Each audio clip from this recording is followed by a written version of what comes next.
Всем привет, с вами Леон Геймер. Сегодня продолжаем играть диско Elysium.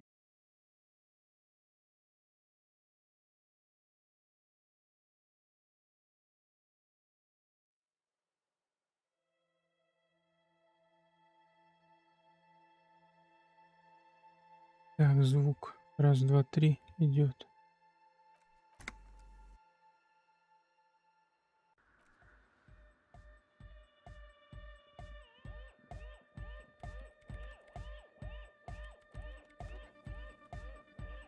Yes, what is it? Okay, but think you can ask him to turn the volume down a bit? Just in case.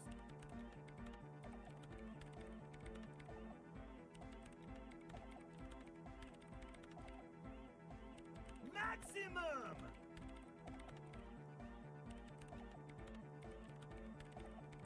Maximum is the I know it is, but could you please turn it down just this instance? Just this one time? Maximum isn't... Pump it to the brick! Pump it to the hard... Glue style? Okay, there literally is no other way. The mixing desk is glued. See?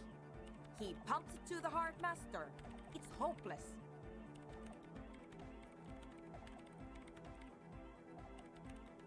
Of course it is. Yeah!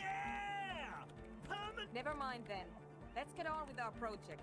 I'm going to unmute the speakers on a count of 5. Egghead pumps his hand up in the air. Born ready. Ready. I'm ready if you two are detectives. The lieutenant nods stoically. Not so stoically. His hand moves to the gun holster. What?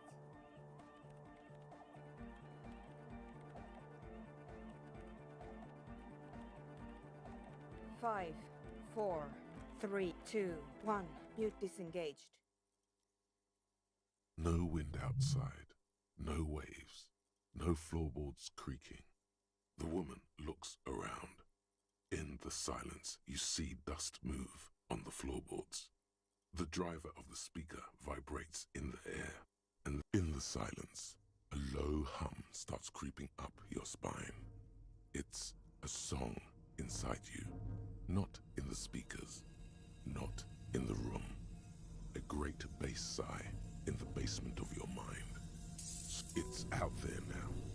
It will devour every floorboards, the glass. Guys, what's going on?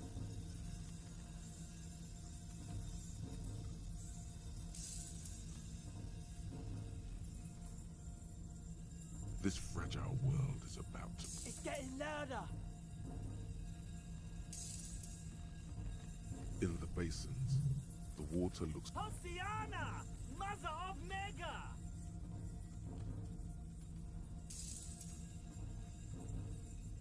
The beauty and the beat! The future of... No, Egg! It's the window! In the corner of your eye, the lieutenant steps aside, cautiously.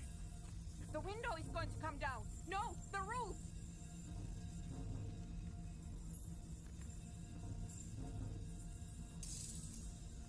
Cracks appear on the stained glass window.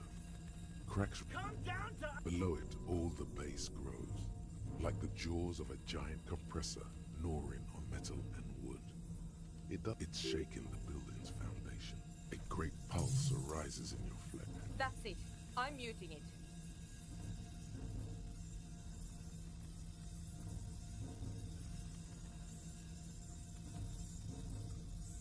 Oh! Shit! It doesn't stop. A seal? Have you... Yes! I've turned it off! Andre, pull the compressor! The place... Fuck! I can't shut it up. The signal's passed. It's not in here. It's...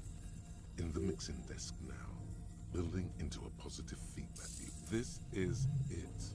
A great roar. The vault of the roof twists above you. Glass shatters somewhere near the door. It's coming down, and then it stops. Totally and utterly. As if there never was a sound. Only your ears still ring from the shock. Egg. I pulled the plug. It was getting too hardcore. You did good, Egg. Most of the place seems to be intact. Fucking hell. Programmer lady, tell me you were recording that. 4 years. 22 people. Millions of reals. All that time? This is what we were up against. Yeah, but did you record it though? It was dope. I think we can use it. Yes, Andre. I recorded it. Damn, I need to send some letters now. Thank you all for doing this. Eggman, you too. And you, officer. I don't know what we've discovered, but I know what it sounds like now. That's a start. It was mathematical information from the anomaly, presented as a waveform. That's what it was I have no idea. I've never... A voice seems muffled in the silent church. It's your ears adjusting after the exposure. It was very hard not to. I think you're right. There is something going on here. And you need to be very careful with... I promise, officer. We will not play it again. Yes, our lead designer. And maybe some of the producers too. And some of the writers. If they're sober enough to open a transmission. They need to hear about this. Don't worry, I won't send the recording. Although I doubt they have the speakers to produce the frequency anyway. Stay here. I'm going to stay here with these lunatics. Send letters, maybe meet Sulispov. Also devise further measurements. I want you to know that's totally... I don't care, but thank you anyway. Now, I have a theory to come up with. Some kind of preliminary explanation to all this. Or the letter will sound like I've lost my mind. Yes, and we have to get back to stabilizing Martinez. Instead of demolishing it with loud bass noise of unknown origins. Some tiny hard thing lets go in your stomach. You're still alive. You don't know enough about the world. But that Joyce, if you knew all she knows, could put it together.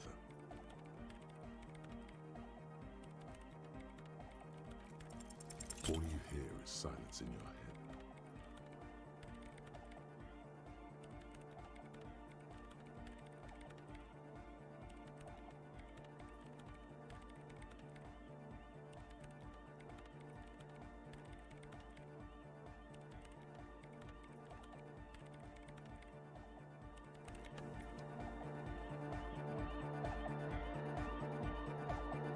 Oh, hey man, it's good to see you. Goodbye, officer.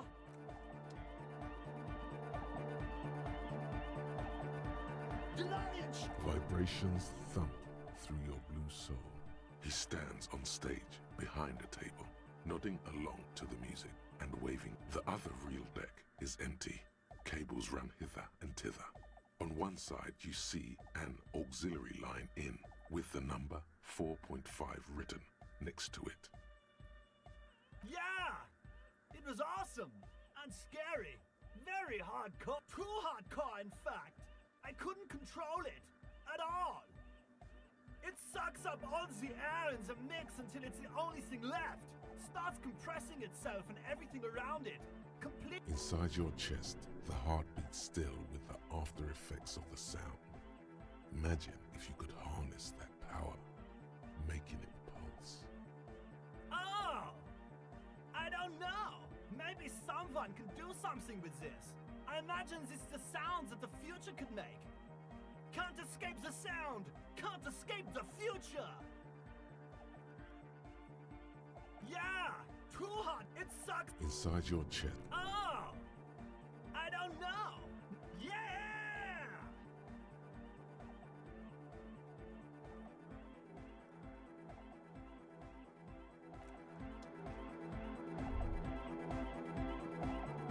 Yo, man. What's on your... Welcome back.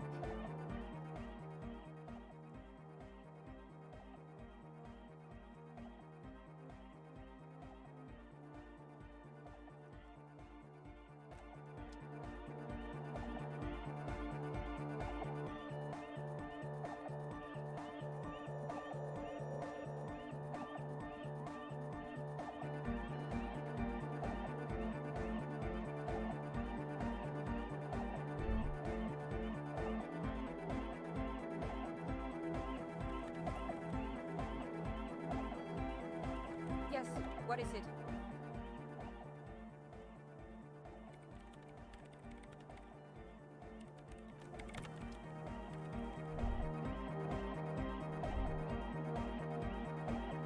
The mother of humanism stands above you.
The door has seen better days. I'll be sleeping in my room in the whirling. We'll meet in...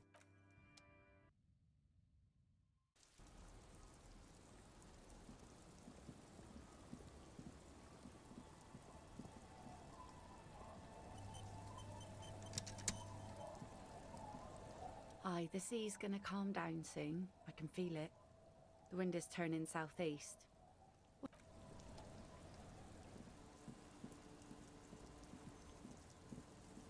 It's getting late. On the table, you see a bowl of water, a rough soap, and next to it, a small hand mirror. A straight razor soaks inside the wash basin. Like an artist with a brush or a master swordsman, you use the small mirror and the straight razor with some soap to remove the sharp blade chafes against your skin, producing a scratching sound. The surface underneath the beard feels tender. The air brushing it, they feel so smooth, surprisingly so. A feeling of freshness overcomes you, as if you just came from a cold bath. The water reflects back a vague image of your clean-shaven face. Despite the bulbous nose, unkempt hair, and persistent swelling, you almost look like a professional.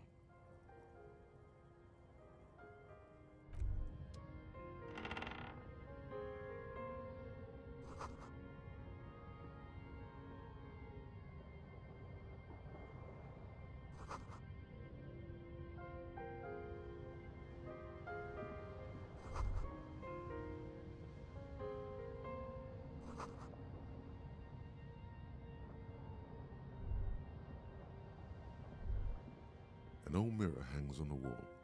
You see your reflection in it. The expression fixed to your clean-shaven face. You're still not accustomed to it. Still not happening. It won't come off that easy.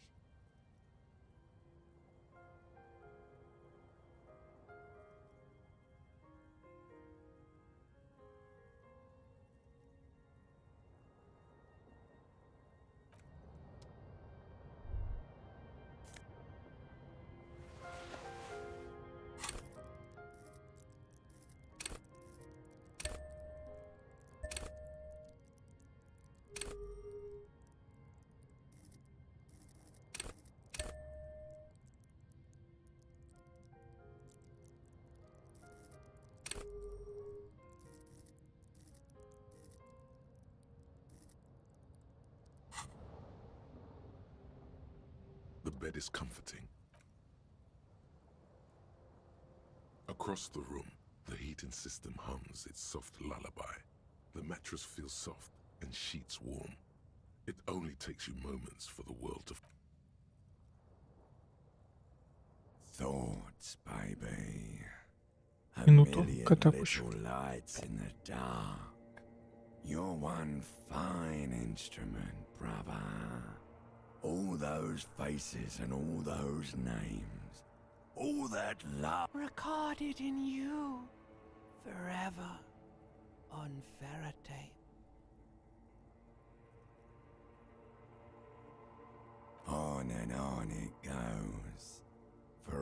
untold hours. At the disco where you first asked her. Behold, there are millions of them down there. The first time. It's the world, Harry boy. And you're made of it. Every day you're out there, you can never forget this shit.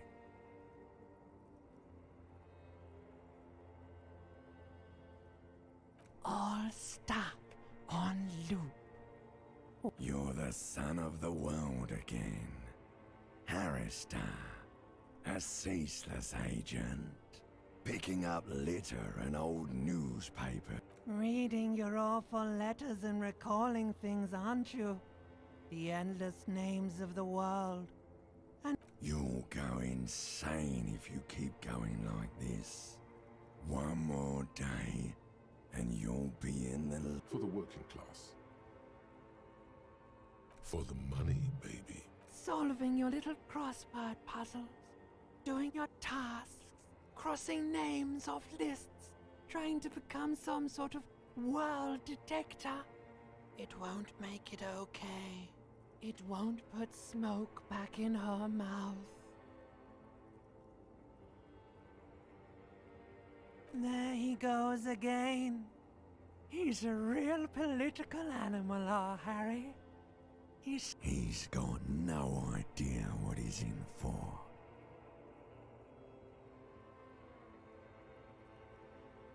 Beep, beep, beep. The alarm is ringing, Harry. The disco's... Do it for the picture puzzle. Put it all together. Solve.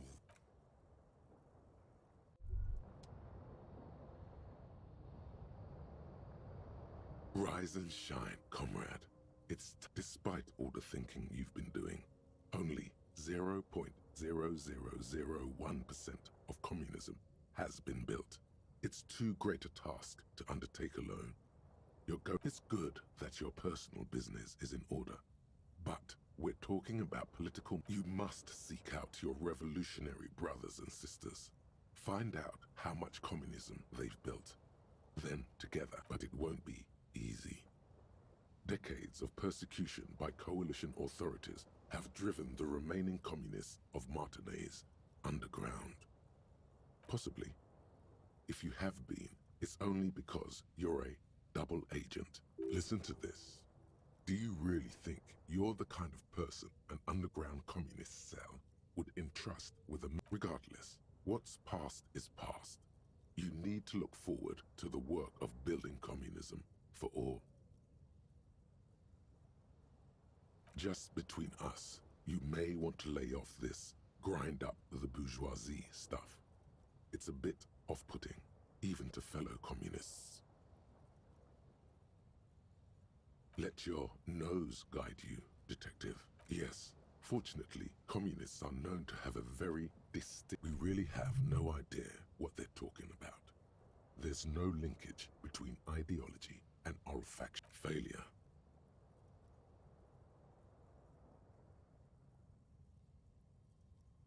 That's why you're perfect for the job. No one's got a better nose for failure than you, Harry. What you're smelling is your own body odor, of course. Nothing a shower and change of clothes. People sometimes complain there are no real communists left in Martinaise, but you can smell their presence. Incidentally, during the waning days of the anti-centennial revolution, a number of Revacholian communards constructed elaborate hideouts in abandoned root cellars, hollowed out tree trunks, and even residential sewage tanks. This latter phenomenon gave rise to the early anti-communist slogan, "The future's bright when you flush out the white."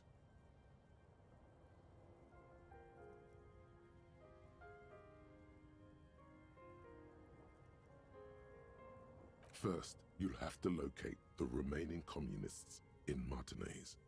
When you get near to someone with revolutionary potential, your nose will give you... Again, no, it won't. Any olfactory response you perceive will be... You could also just look for more tangible evidence of communist activity. Images of Krasmazov and white antlers are usually a dead giveaway. You'll discuss the monumental world historical task that lies before you. You'll engage in rigorous and spirited debates about Mazovian theory and practice, but mostly you'll probably complain about other communists. Here we go. Wake, brave worker, 'tis no time for bed. Fight till the...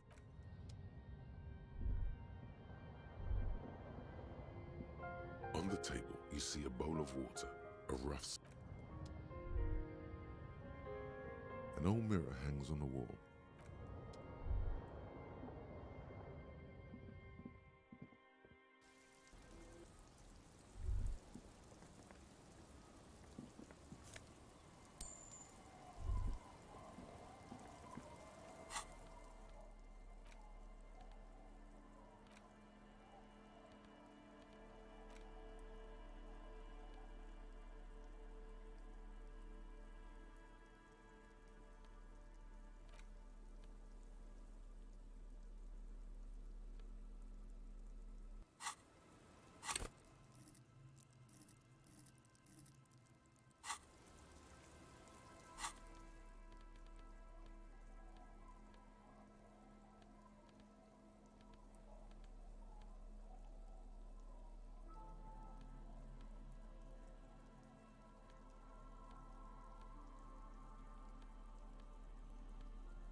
The worn and beaten wooden planks of the bench do not look... We can sit on benches after we've solved the murder. Let's go. You can revisit the bench if you ever need to pass the time when Lieutenant... Yes? The lieutenant's posture becomes rigid and uncomfortable. The lieutenant is fastidious as a cat in matters of his personal upkeep. And yet, in the folds of his jacket, you can just perceive... Wait. There's something else there. Something... The lieutenant's aftershave, a common drugstore brand. Strong hints of pine. But what sort of ideological picture do these smell? Do you need something, detective?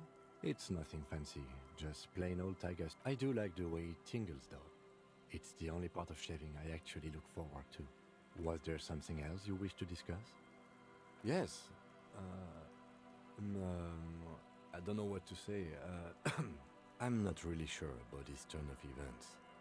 I think the mutton chops might have been a better idea. This either way, good on you. You were saying?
Waves are beginning to die down.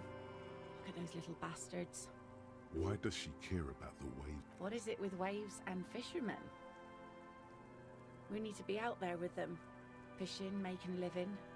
So I asked them to accommodate. But until that happens, I can try to assist you the best I can. So, what will it be, officer?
Минуту перерыв.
damage.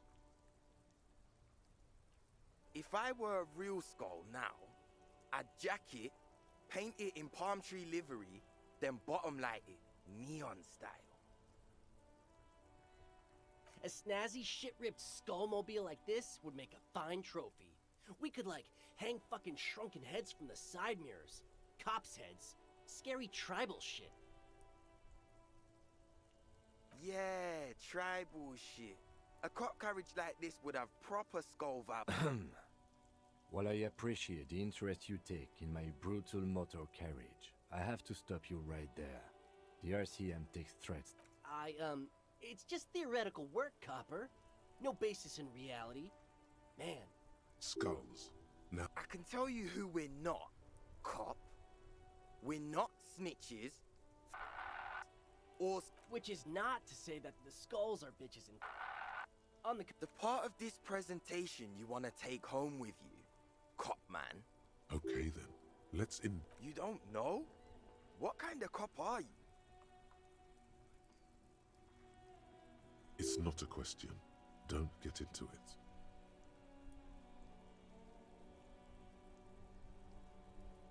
The question was rhetorical.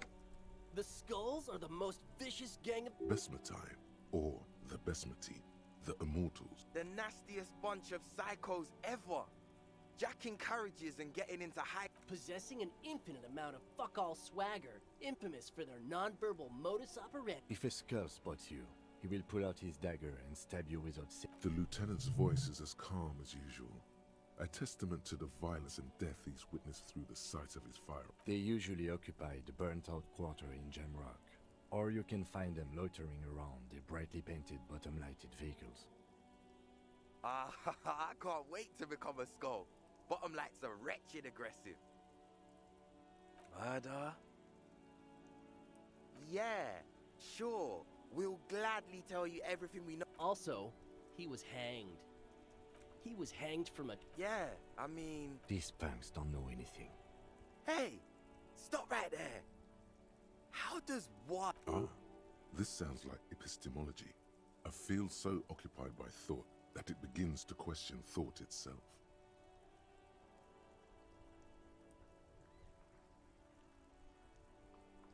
Exactly. How can one know shit? For example, how can one be... What if it's art? Or just a... Maybe it's true. The hanged man is merely a prop in a performance. We are the audience, and the artist is hiding somewhere in the dark. No reply. The blonde rebel scratches his chin, deliberately not... Oh yeah, Cindy's a right proper skull.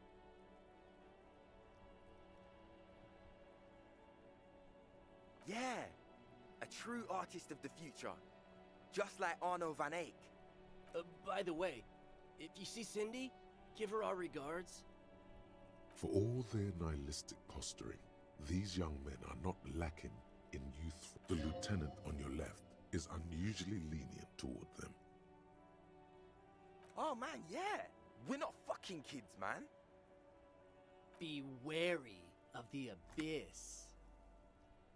Probably because of how non-verbal their mode of operation is going to be. It's a threat.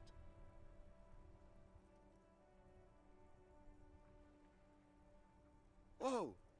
Come on, man! We're just talking here. Just what? Yeah, no need to throw your authority. You want to talk? Let's talk, boys. Ask them. The Union does their share of policing in Martinez, at least where gangs are concerned. That's why there isn't much organized crime around here. Don't you worry about that. We're... Yeah, we are. We're not franchise skulls. Well, not yet. Once we get our name out there, we'll have a chance to join them. Because we can be just as psycho and vicious. You'll see. But in a non-threatening and definitely legal way. We'll fuck the system from the inside later. Just be cool now. The damage will be 10. Right on, fuck. So what's happening now?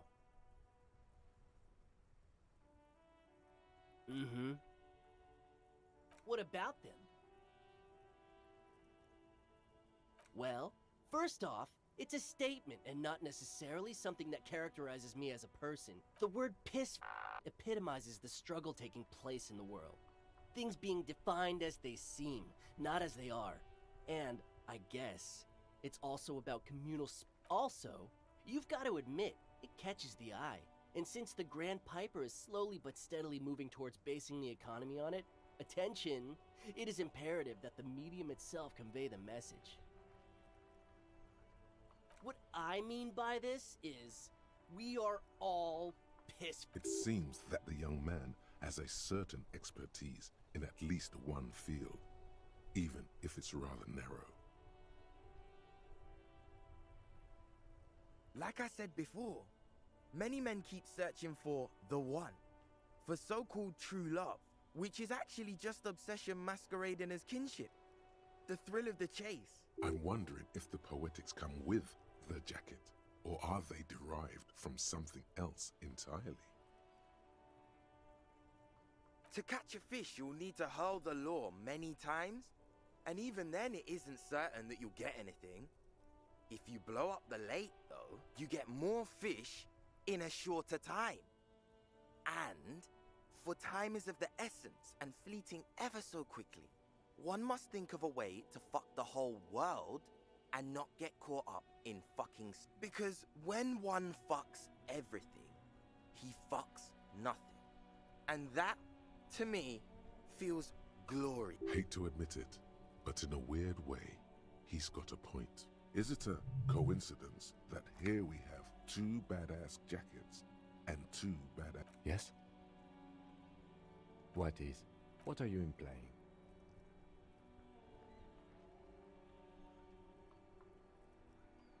I'm not sure I understand you, detective. Neither. Fine, if only to end this discussion. Theoretically, if I were a juvenile delinquent, if I were to already be down that path, I think peace is the stronger of the two statements.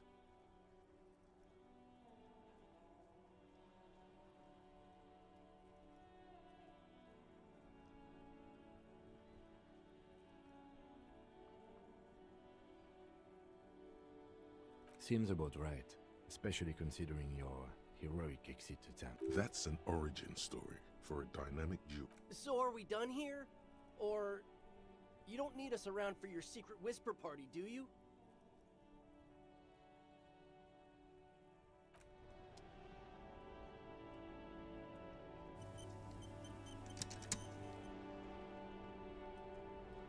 That ride is... Hey, piss... Look who it is. Shrunken cophead material. These guys aren't scary. You're not scary. I have nothing to work with here. It's either begging or... Why?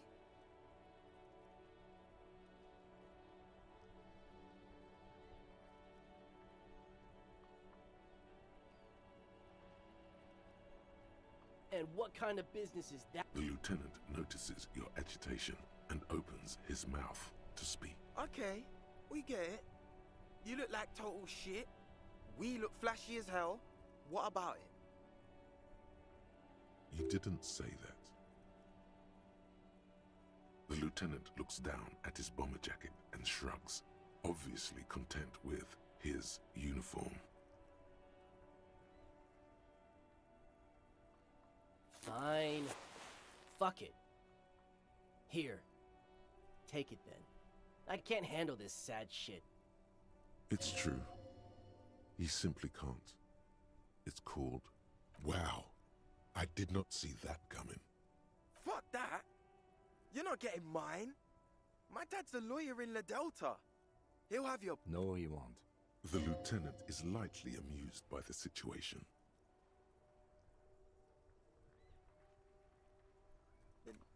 No. He's like a volunteer lawyer. A total bitch. You know what, cop? Fuck you. That's not what this is about. You're not getting my jacket. Fuck him. We don't need his rich dad jacket anyway.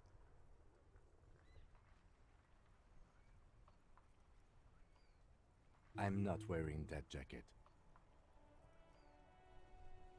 I don't think this case requires us to go undercover or raise hell. In fact, I don't think the jacket will be useful at all.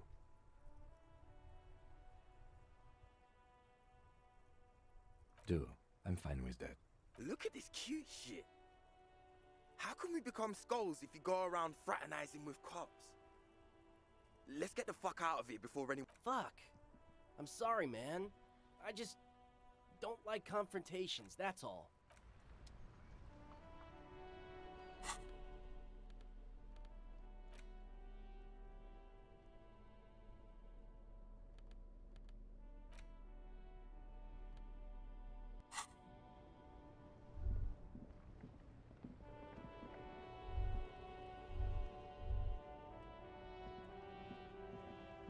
Inside, you see a set of steering levers, a radio microphone, a pull-out toolbox.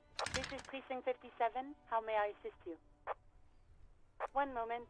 Can you please describe the body? Age, sex, cause of death?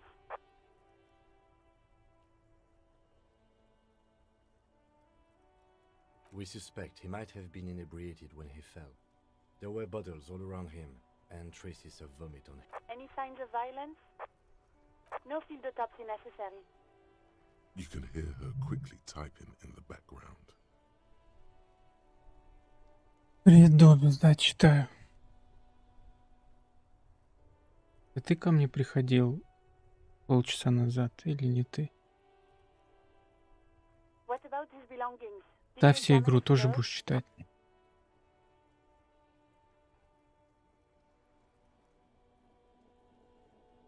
Any information on the library card? А ты свои сетевые игры гоняешь. И свою крокодила Гену прошел. Как там? Кена, крокодил Гена. Скучно читать. Ты в жизни сколько книг прочел? 2, букварь и еще какую-то книгу. Ну чего тебе понравилось? Кена, крокодил Гена. Good. You have a lead. Do you and Lieutenant Kitsuragi want to take the case, or should I assign it to someone else? Assign it to someone else, Alice. We've got enough on our... Great. I'll give it to your colleagues. You don't have to worry about the case anymore. We'll send our officers to take away the body. Я 20 лет много читал. Что, 10 книг прочел? 20. А что читал? Эротические романы?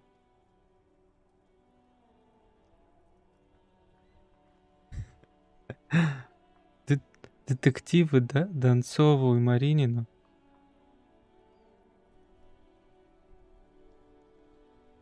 Вот ты такой Казанова, наверное, много романов прочел.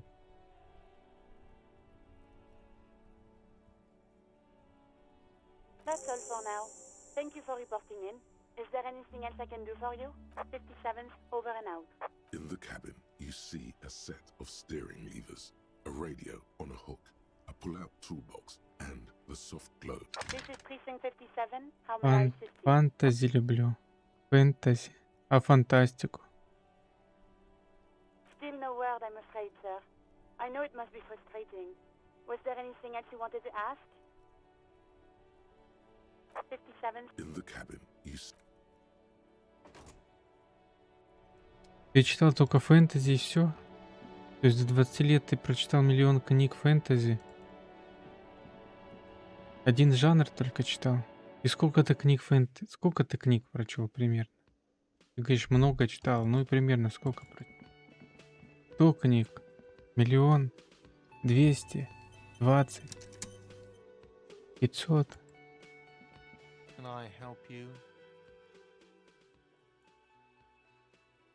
What is this thing?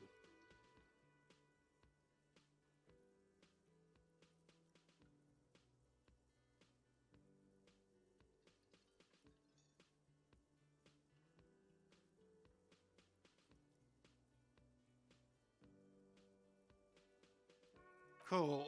Okay.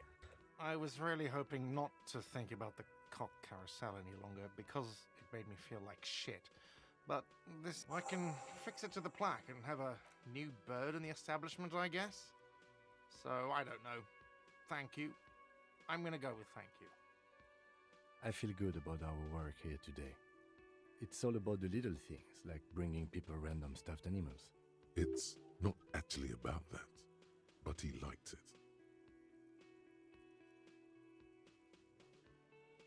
А куда ты книги свои делал? Сжег их или продал? У тебя дома раньше много книг было?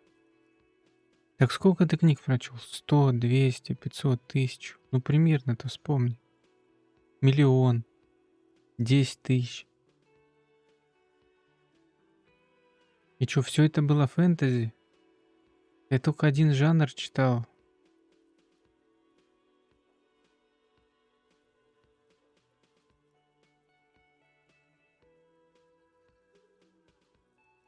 Another thing. Great. Yes. Не помню я. Ясно. Все-таки это было 10 книг. Вот я прочел 1000 книг. Могу вспомнить сходу 100, может 200.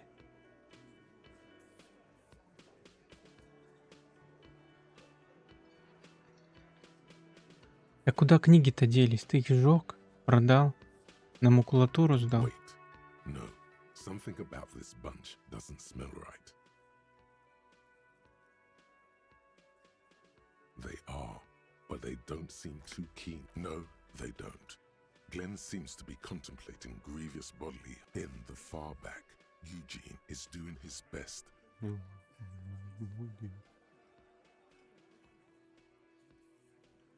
And from his perch at the end of the table, Titus Hardy Продал? stares А ну at you расскажи, with a подарил? cold contempt. И где that ты, makes you где want to продать leave книги the можно? А то у меня cafeteria тоже straight книги away. есть. Кому их продавать? Книг полно, целый сундук. Продал, оставил на даче, отдал, выкинул.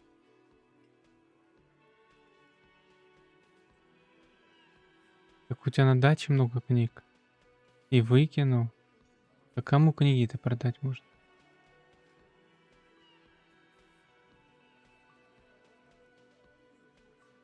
Besides, you're pretty sure they consider themselves social democrats.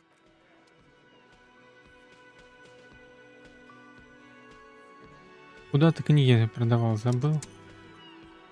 Или ты их на вино поменял и пиво?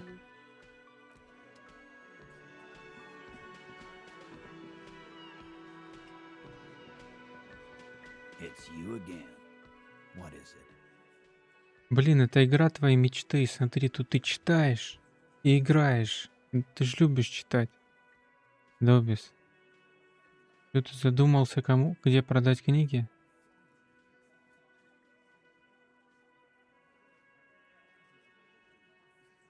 Странно.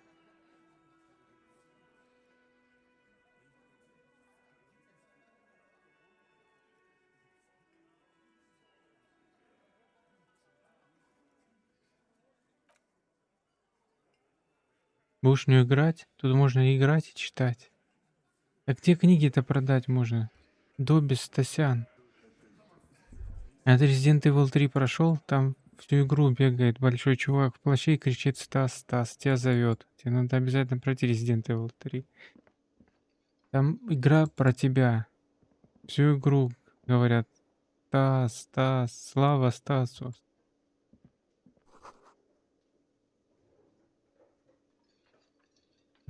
Пройдешь эту игру или Resident Evil 3 ремейк, где Стаса каждые 5 минут зовут. А может и каждую минуту. Говорят, если человек слышит свое имя, он получает удовольствие. What is it?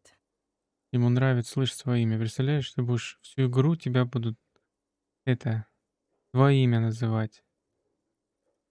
Данияру понравится. Скажи, игру про меня придумали. Главное, злодей бегает и все время мое имя называет. Даже японцы так любят Стаса, что Паш всю игру. Ну там 80% игры. Все время имя называют твое. Типа ты великий герой. Да куда ты книги-то продал? Расскажи, я тоже хочу продать свои книги. Или это тайна, покрытая мраком?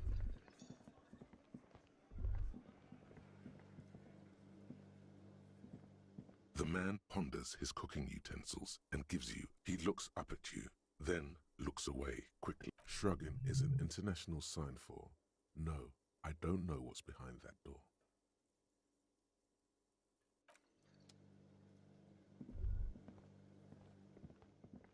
You see a heavy steel door with Ну a ладно, prominent погас, dimple. наверное, за It's painted пивом. blue.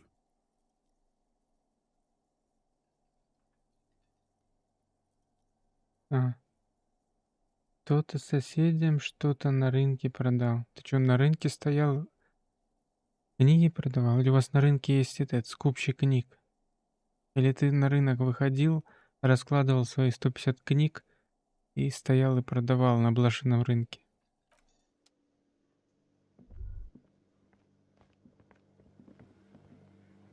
Вот как ты на PlayStation 5 заработал. Ты книги продавал.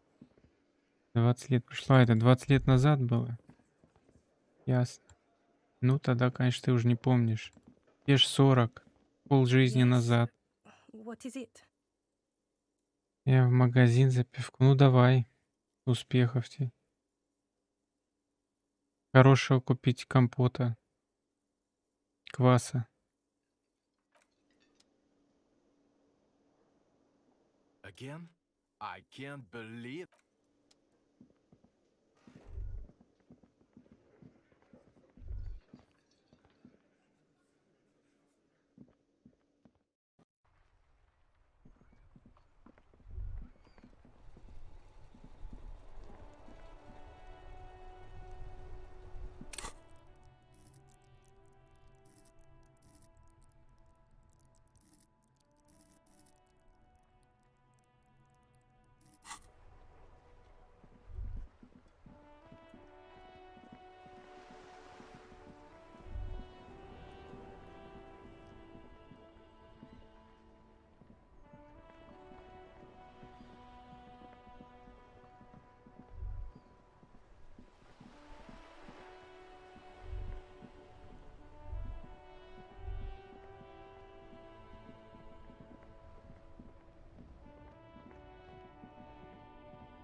our tenant, the policeman. I hope the waves don't keep you up at night. What can I have? I can wash it for you, but it's going to take about a half. No, we must run around ceaselessly. It would be too... I could use a breather before another rainy day begins.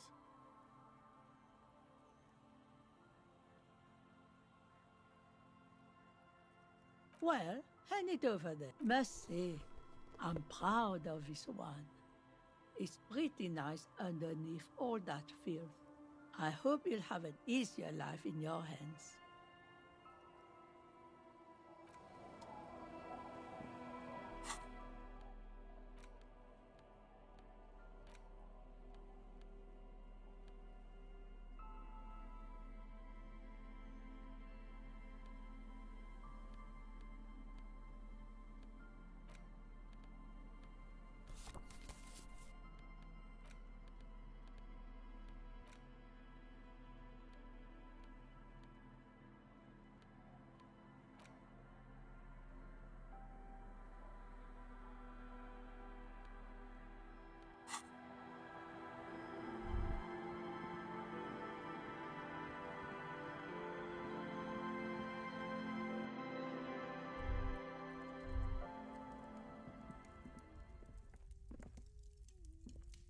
Hello, mister. Yes. They don't want to play with me. They look the same. Sometimes I can't tell them apart. They look identical.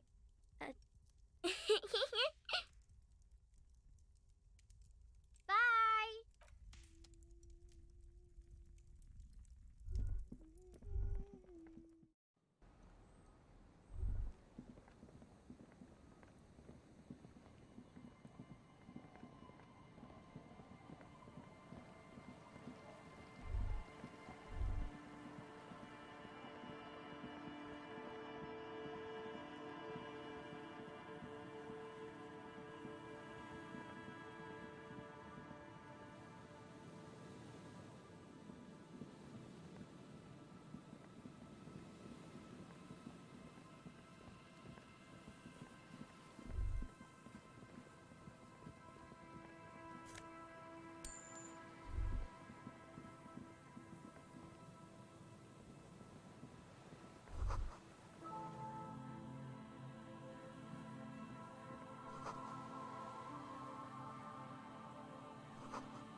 An old door, worn by elements, guards the depot. The wind has blown a sand dune in front of it. The door hasn't been opened in a long while. You see a handle. It's military, a service depot of some sort. The washerwoman mentioned a depot up the coast. She said it was for moving ammo and cargo across the bay. This might be it.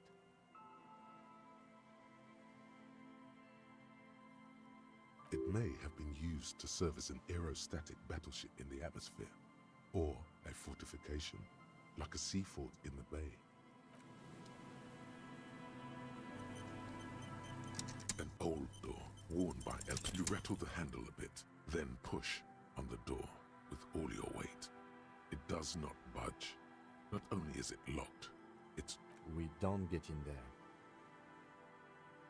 Frankly, you're just going to have to accept the fact that you can't get... No. We've gotten into every door thus far. That's what we do. We open doors. We're cops. That's our perk. Yeah, I understand you. I like opening doors as much as the next guy. But this one is simply beyond... Relax. No one's hiding in there. If we can't open it, others can't either. And thus they can't get in. At least you can think about opening it. About doors in general. They are, after all, fundamental to your life.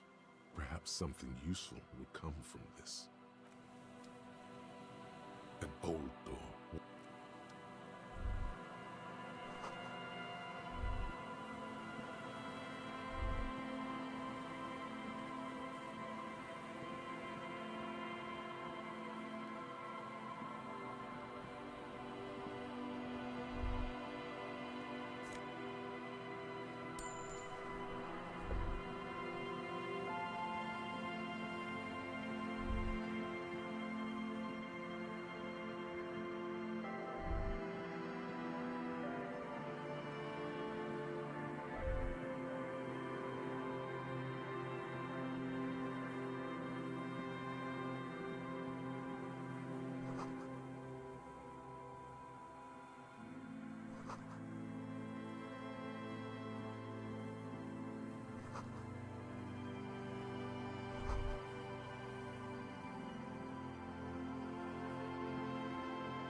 metal payphone under a yellow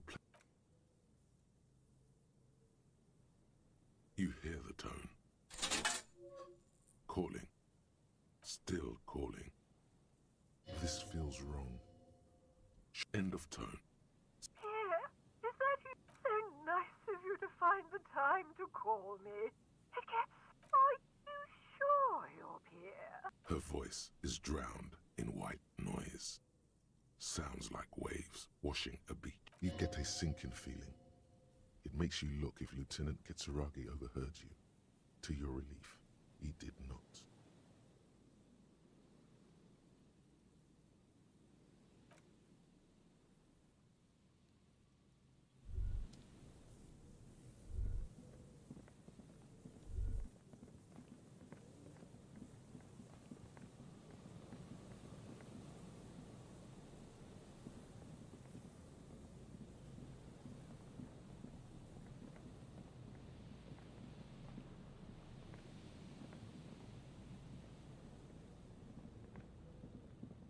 There's some tear. And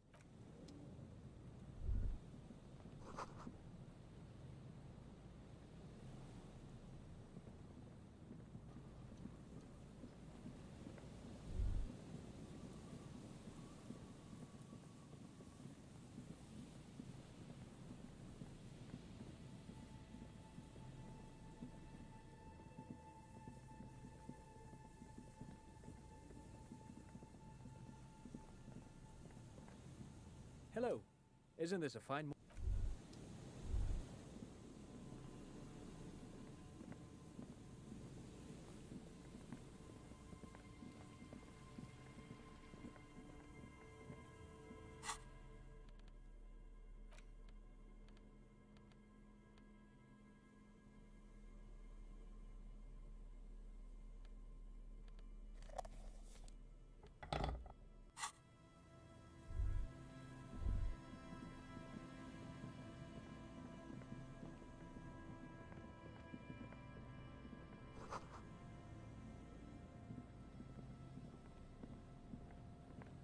Here we go. Nice and easy. there's a cylinder on the ground in which the man is arranging some... Who's there? Oh. His self-conscious enthusiasm renders his movements ungainly. Is that the police? What? Don't worry, Gary. I'll handle it. To what do I owe the That's sarcasm. He takes... Oh no, it's all right. I'm just busy. What's this about?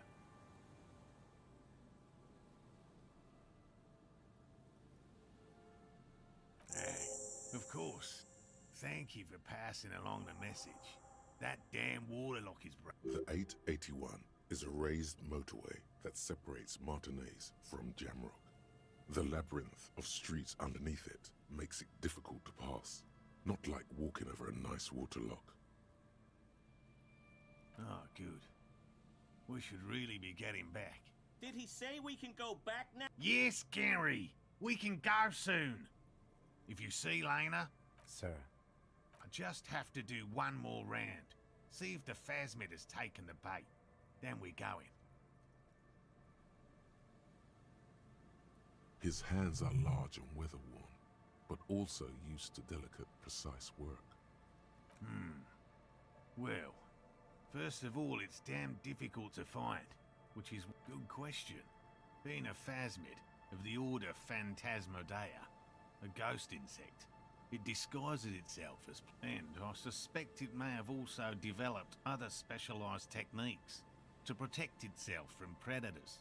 Also, it's my hypothesis that it has evolved certain electrochemical defenses that allow it to interfere with animal perception, impeding pattern rec. But I cannot describe how these defenses work, much less how they evolve. A ghost insect, he said? These people are looking for a ghost. No, that is precisely what we're not. We are zoological specialists, looking for... I'm expecting it to be quite giant. One known species of phasmid, called the Megaphasmodea zoensis, is about the size of a grown man's forearm, so... Seems puny, to be honest.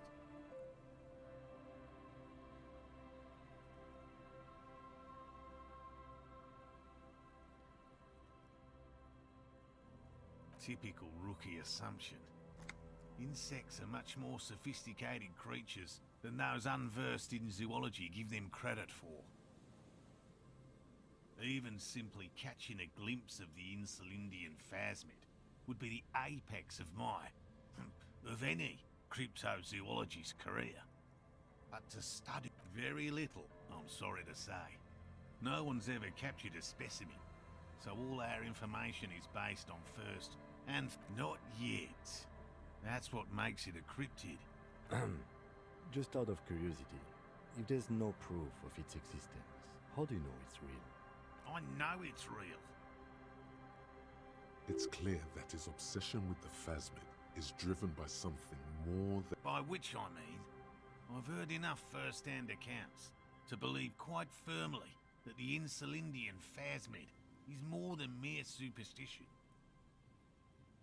Yes, the most recent sighting was by a couple of teenagers along the coast. It's the first credible sighting in several decades. Admittedly, it's an unusual location for this species, but with all the sewage runoff upstream, it probably doesn't matter much anymore. I have to resist the thought. Such an extraordinary creature is doubtlessly highly resilient. After all, it's generally thought to be capable of parthenogenesis.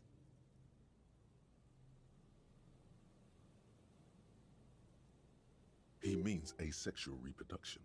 The females of the species don't need to mate to produce viable eggs.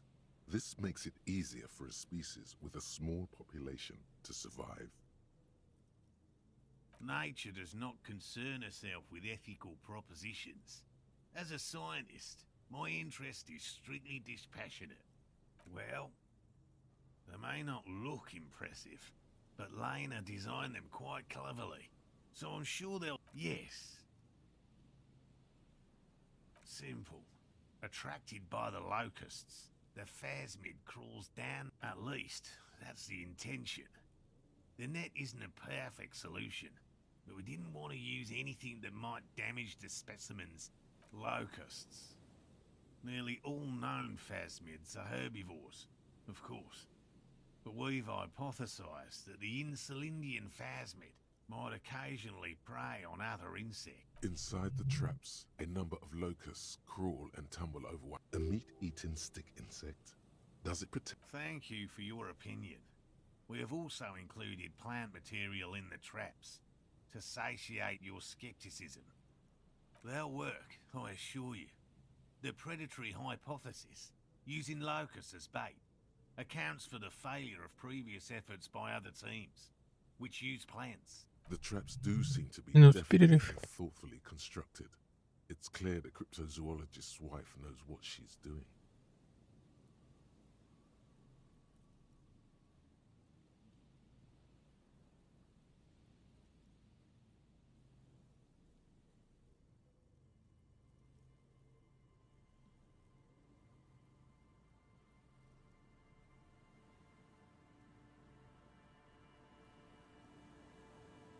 Yes.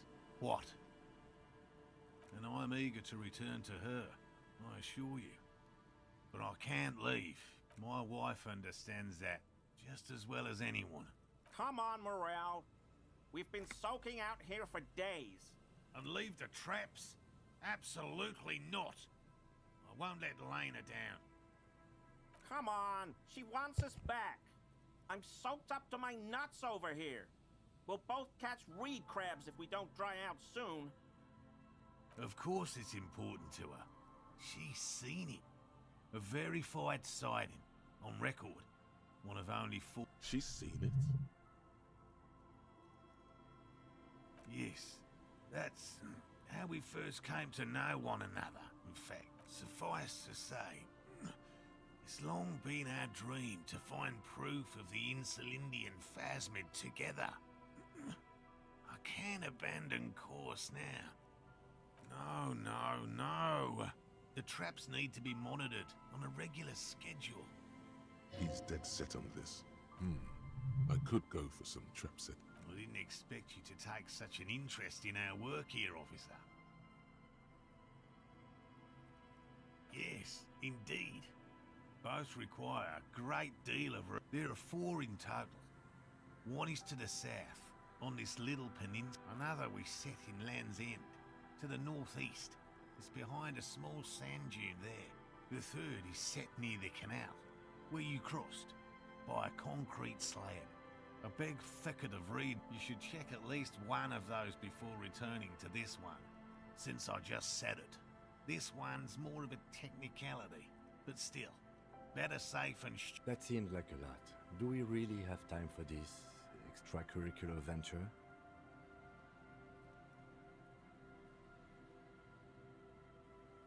Even relative to examining a week-old corpse, I'm not sure mucking about in the reeds qualifies as fun.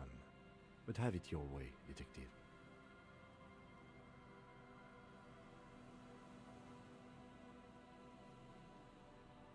Bring it to me at once. Just make sure the trap is... He's not comfortable with the possibility that you'll claim the find, but he's lying about this even to himself.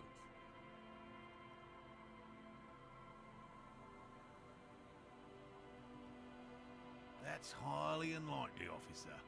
But in the event you do, I'll spray you with a pheromone mixture I developed. It's made of musk and research chemicals. The pheromone should attract the insect to you, or at least prevent it from bolting at the sight of you. It's quite potent. Will last you about a week. Wise choice. I hope you're not buying this. He dispenses it without letting you touch the canister, so it would be precious like holy water. It is precious. A single dose cost me 50 real to develop. Not that I expect you to understand self-financing one's own research. Right, which means you two can pack up and go back to the boiling. Finally, someone's talking sick. Thank you for your help. Gary and I will start breaking down camp. If you have any more questions, now's the time to ask. If it's more cryptid-related business you want to discuss, you'll have time for that. But what if the information is vital? What about his eager-to-leave friend Gary there? Talk to him too, perhaps. I've just always liked animals and puzzles. Searching for cryptids is a bit of both. It's not child's play, just because I have to trade through the mud every so often. Real. I know you think one is a respectable profession, while the other is superstition. Indeed, my methods do not differ from other scientists. I simply draw upon a wider variety of evidence. And I have more hope. Your nerve endings tell you there is no such thing as a positive surprise. Agreed. Yet there is always a chance, albeit a small one, of a truly good surprise. One simply needs... No, as I said, I have yet to catch a cryptid. Although I... Interesting. Something for later. Everything from forgotten regional lore to newspaper accounts, like the one that brought us... He's interested in things that people believe that scientists... Most establishment scientists only care about reputation and No. Very few cryptids are ever discovered, and not for a lack of trying. To stay hidden of the list of cryptids kept by the Cryptozoological Society of Chemney, which is 4,082 items long. About 2,000 have been... 2 are categorized as confirmed discoveries. The rest are in differing stages of discovery, refutation, and data. Yes, the Chateau Quan forest pygmy, who turned out to be an extinct species of primate, and a cave salamander from Grad, who is... We cryptozoologists are brutally honest with ourselves. More so even than the public. With cryptids, most cryptids are hoaxes or they are never found. That does not mean we should stop searching. In fact, it is 0.05%. Ever more magnificent, should our... He has clearly done his math on this. There is no surprising him or swaying his opinion. Yes? Alright. What cryptids precisely? I usually discuss... We would have to discuss. He wants to say. A willow person. It's a long story. One non-special... Willow people? Not a... They're not people, really. Some argue they aren't really animals, as they seem to have evolved directly from trees. They're very, very thin, almost flat in fact, and can camouflage themselves easily, wrapping themselves around trees and blending in with the tree bark.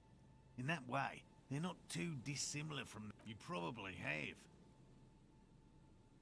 Gary and I painted an entire grove's worth of trees in slow-drying paint. It was a bright lavender colour.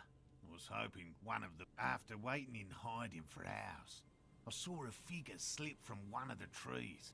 A lavender shadow. Dashing. I chased it with a net. Not very elegant. You can't be elegant in the field. A lavender shadow. I know you think we were snacking on funny mushrooms. It's easier to mock someone than to admit that the world might be more interesting. Furthermore, I'm not saying it was a confirmed sighting. I'm painfully aware of what goes into verifying such things. There is a serious possibility that I saw a squirrel or a trick of the light. He makes it a real point here to sound falsifiable.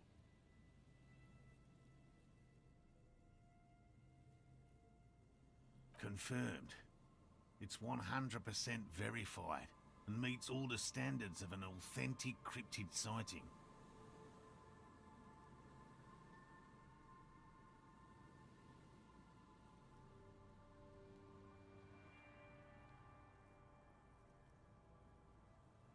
That's impressive, I guess. But have you seen it with your own eyes? Of course you haven't. I haven't had a chance to travel to Coco North. No. And I likely never will. The Samaskill, I fear this mindless barbarism may have wiped out the elusive creature entirely. Sightings of towering luminosities have grown rare recently. Yes. Sightings of mirages are constant. A mirage is a constant phenomenon that people have no time to report. It remains unclear what this has got to do with it. By all means.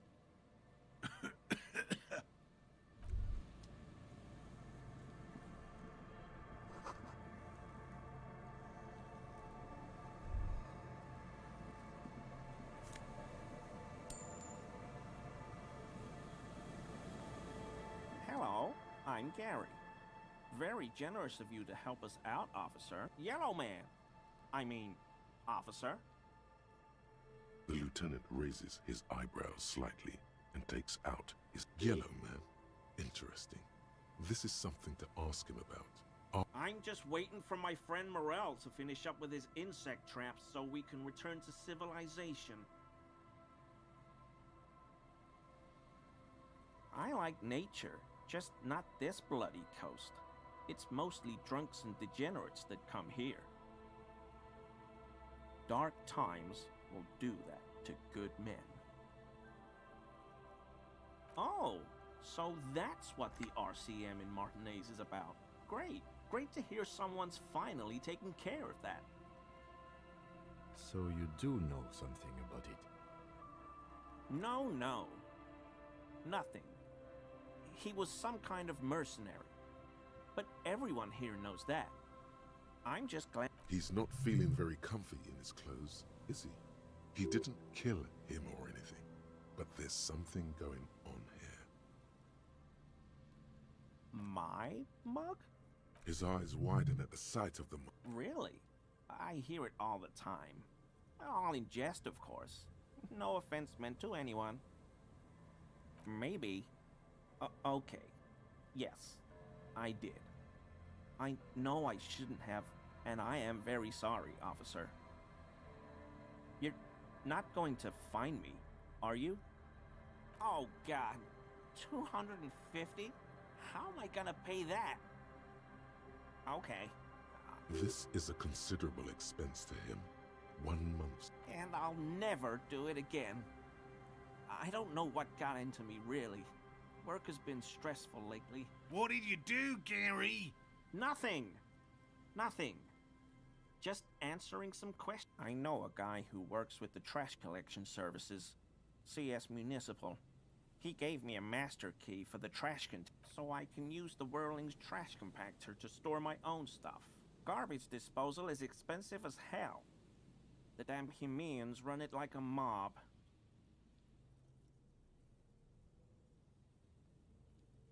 I'm sorry, okay? I thought I could cut costs. Disgraced. No need for the histrionic, sir. It was, after all, just a trash container. He studies his reaction. Gary doesn't answer.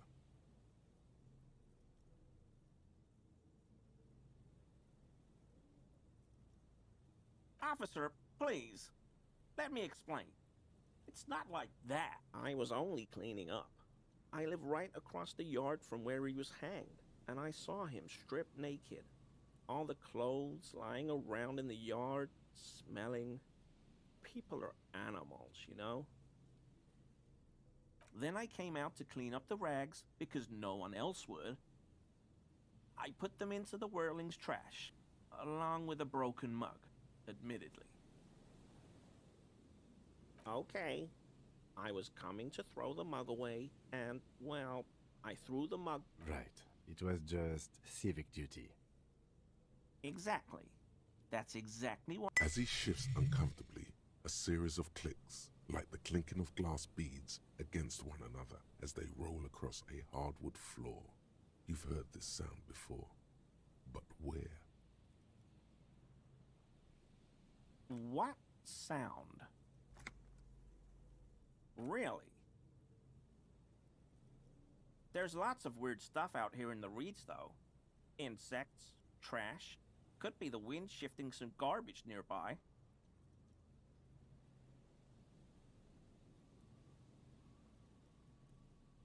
Armor? No. I mean, yes. Of course. I know he was wearing armor. An infant could see he's not telling the truth, but he's too scared to admit more wrongdoing.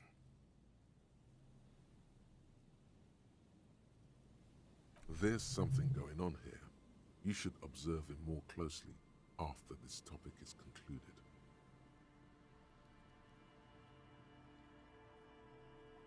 I hope I can help your investigation, in my small way. Does this mean you were in his apartment? Always I mean, officers. Is he? He's looking comfortable. Always a pleasure. I mean, officers. Is he?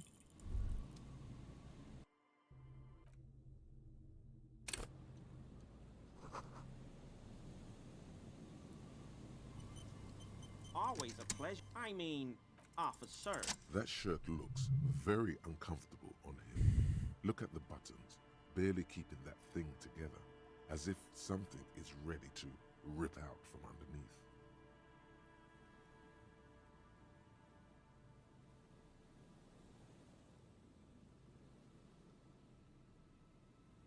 Yes, like a piece of ceramic armor, for example. One that makes a clicking sound when the plates meet each other, resembling pearls or marbles, stolen from the corpse in the yard near where... I knew you'd figure it out, officer. I'm sorry I didn't tell you at once. I was ashamed of what I did, and I didn't want you to know.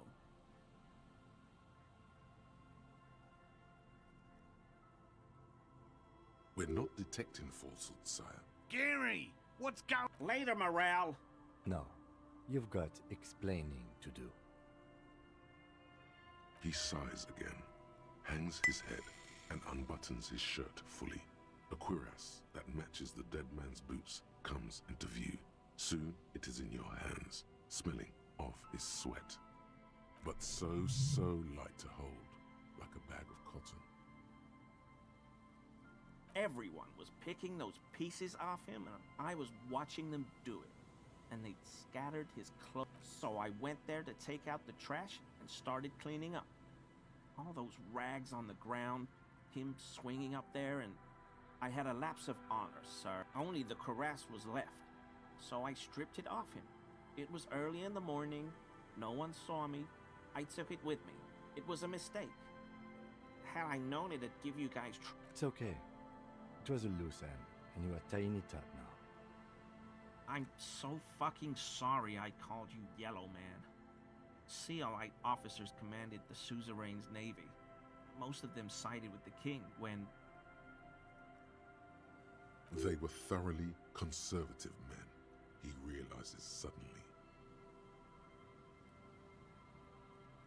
Because I was weak. I should have told you the moment I saw you. But... The hell, Gary? I'll explain later.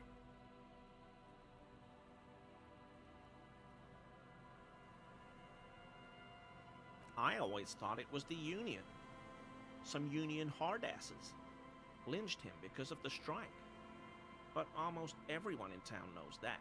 This is all he knows. Yes, absolutely. I will never do anything like this again.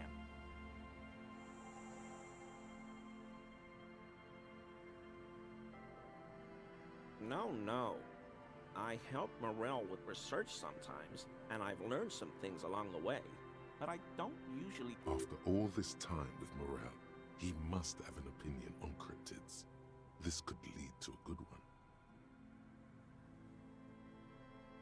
Oh, yes, the burning rhino. Morel doubts he's real, but I don't much care, because I won't be the one looking for him out in Safra Serai. A rhinoceros that looks ordinary during the day, but burns brightly by night. Well, they have special ducts just above their shoulder blades that secrete a combustible fluid. When the rhino is just beginning to light itself, it looks as though it has wings of... But how is this combustible fluid lit? The rhino starts running very fast to build heat, then stops, raises its head, and sparks fly from its neck, setting its back ablaze. Revacol used to be a flaming rhino once, a long time ago. The flames are not just for decoration. They are an integral part of the beast's... During the burning rhino's mating season, herds of male rhinos, all aflame, encircle herds of female rhinos, forming a fire. Local peasants call it the Passion Ring. They fear the rhinos, as perhaps they should. Anyway. The lieutenant sighs, without looking up. It's clear the burning rhino is dear to him on many levels. I'm sorry for what I said. Short means sincere in these things. Sure do. His eyes narrow slightly. He's wondering where this is going. In my home. Yes. When I was going to... How did you know?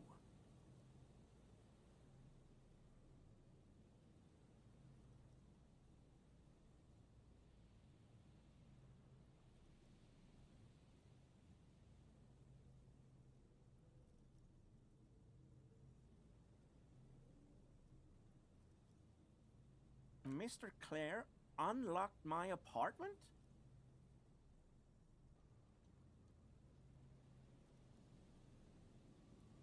So you work for Everard Clare?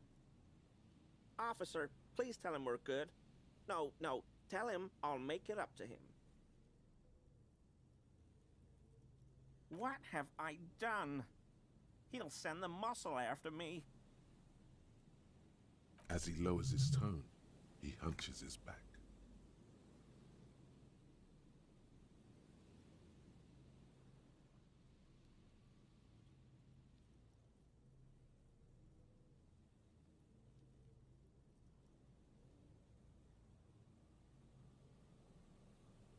Whatever it is, tell him I'm silent as the grave.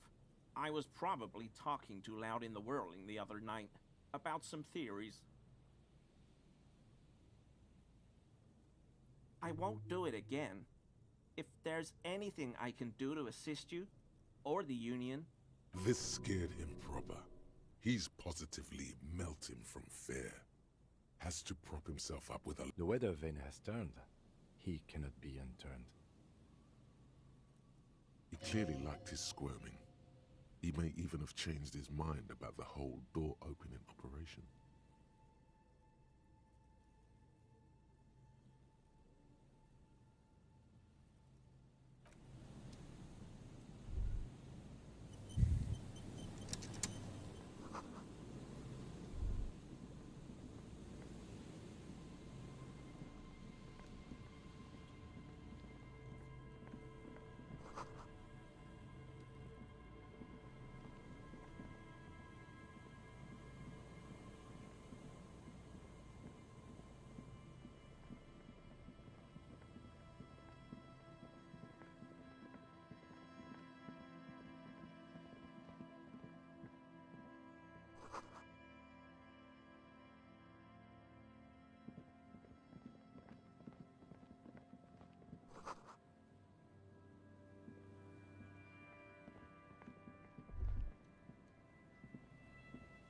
There's a trap in the reeds at your feet.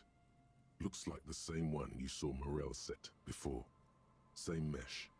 Behind you, the ruins of a residential building loom over the reeds. They whisper amongst themselves. Confidentially, snowflakes cling to their shivering stems.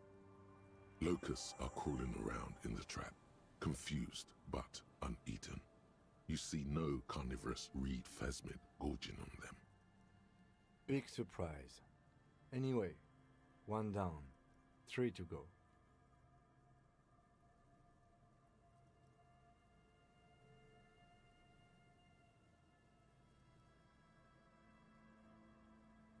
Surely. Anyway, the air is nice and fresh here.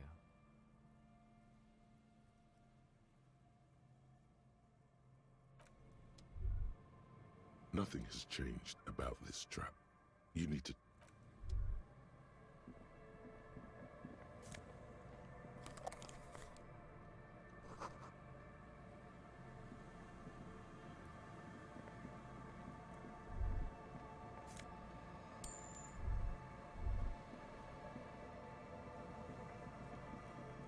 This is the trap Morel just set. Checking it over, he said, the reeds by the abandoned campsite sway and tremble. It's good the cryptozoologists left. This isn't a very cozy place to stay night after night.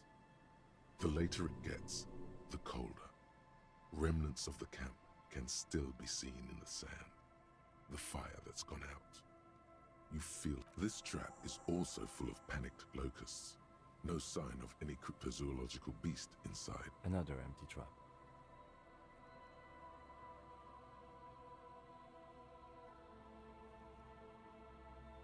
Yep, the next one has a crab trapped in it.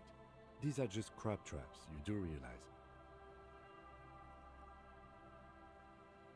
The reeds by the abandoned campsite sway and tremble, while the snow falls all around. It's good the cryptozoologists left. This isn't a very cozy place to stay night. The later it gets, the colder. Remnants of the camp can still be seen in the sand. The fire that's gone out. You feel strange, somehow. The reeds by... It's good the later it gets... The reeds by the abandoned campsite sway and tremble. It's good the cryptozoologists left. This isn't a very cozy place to stay night after night. The later it gets... The reeds... It's good the cryptozoologists left. This isn't a... The later it gets...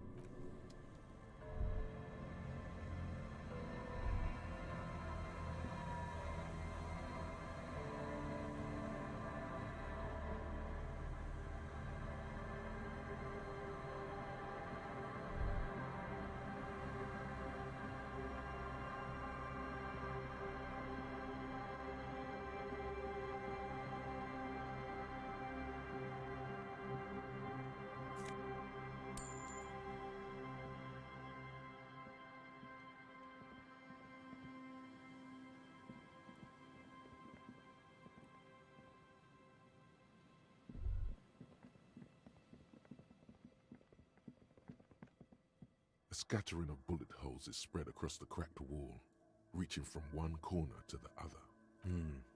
Correct. The density of the bullet holes is unusual. Even in a general, meaning This is a lot of bullet holes. Looks like fully automatic rifle fire. Something you don't see. The manufacturing and sale of automatic rifles was curtailed after the revolution. The destructive power of such tools proved to be too much. We do need to retain some... Unable to piece together the big picture just now. There's a hole in their hypothesis. The scattering of bullet holes looks like one giant smiling mouth.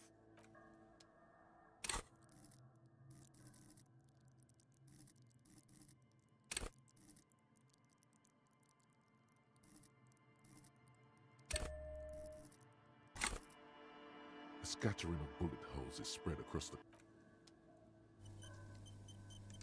A scattering of bullet holes is a row of ghostly shades stand facing the wall. There are many of them, a dozen at least, their heads lowered and eyes blindfolded. Yet 10 meters away, other shades are lined up in an orderly manner, automatic rifles primed. A gust of wind blows by.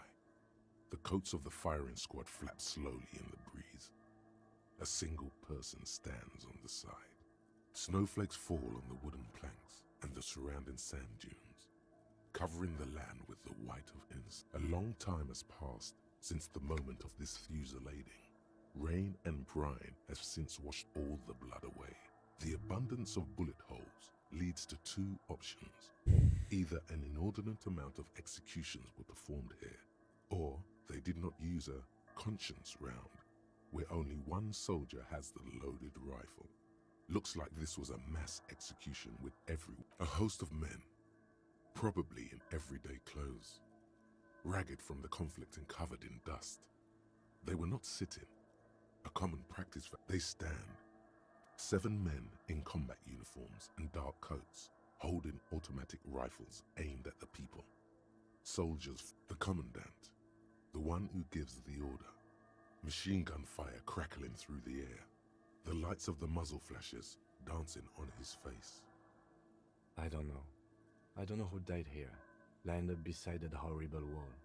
It could have been any of the parties involved in the revolution. Perhaps the ones executed here were the loyalist conservatives, killed by the communists at the start of the Civil War. Or it could have been the communists, put to death. Remember what Trent Heidelstein said about Veld?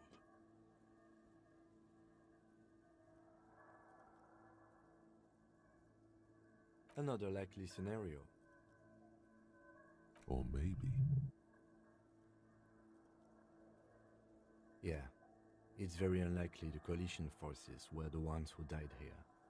They were always to be honest, if a coalition member was anyone in this situation, it was a commandant, the superior giving the orders.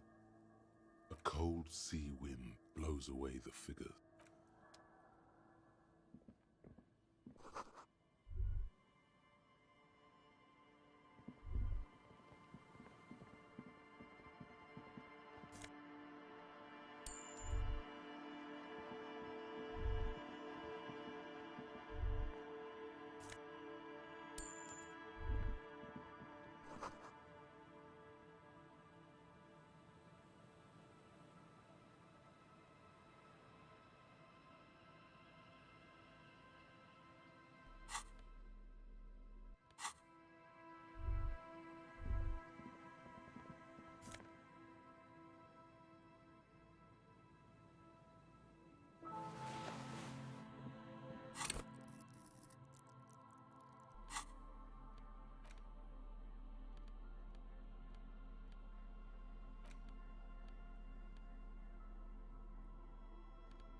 A row of ghostly shades facing a crumbling wall, with another 7 shades standing 10 meters from them. A cold sea.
Hey, tequila!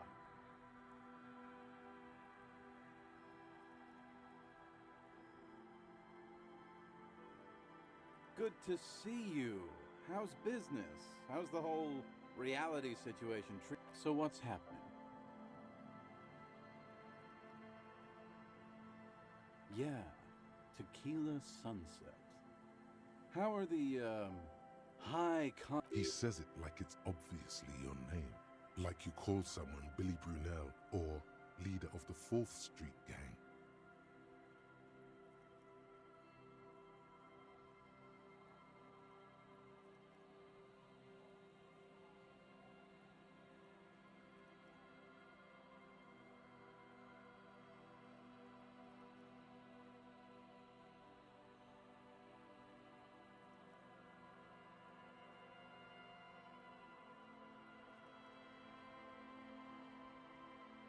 That's the spirit.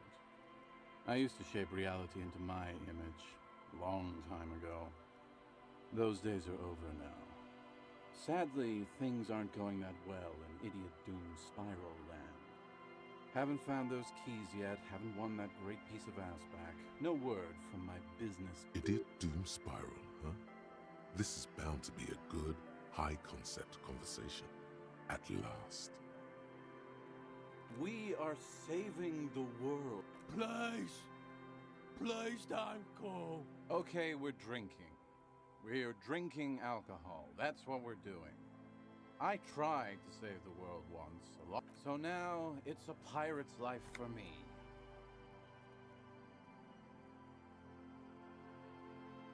What's it about? Maybe you've heard. I used to be a very successful businessman. I've signed more than a few lease forms or whatever the fuck they were. Anyone's got a pen? All right.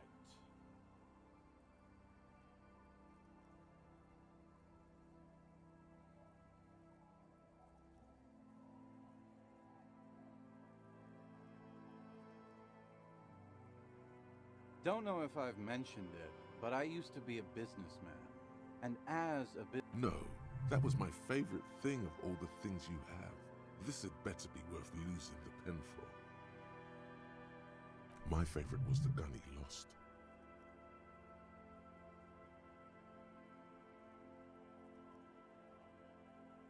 Glad to have been of assistance. After all this time, I feel like I've made a difference. Don't call Abigail! Thank you for your help. Should we go and mail this? I think I saw a mailbox on the plaza. Okay, what's on your mind? It's you. We've met before. Don't you No, you should. Aha. Do you want to know how to Let me take a sip to moisten up my cords. Tequila Sunset rolled into Martinez last Friday, and by Tequila Sunset, Hey, let's not jump ahead of ourselves. This is You got here on Friday to solve a case, hoping to be the early bird who gets the worm. And by the worm, I mean the buzz. Because as far as I know, all you did was get word on the street is you went around the local hostel telling people that you're a police officer, and that it would be really fucked up if you shot yourself in the head right in front of them. That's pretty high concept, if you ask me. It is. The lieutenant's brow is furrowed. He's listening as casually as he can. It was a late Saturday night when we, the Union of Moribund Alcoholics, were getting our drink on.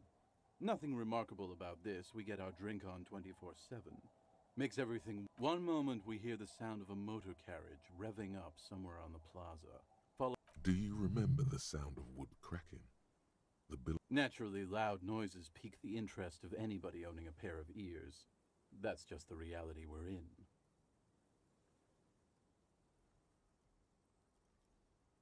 Anyway, there was a brief silence, a gasp of silence, if you will, followed by a real commotion. We heard the carriage careening towards the coast at top speed.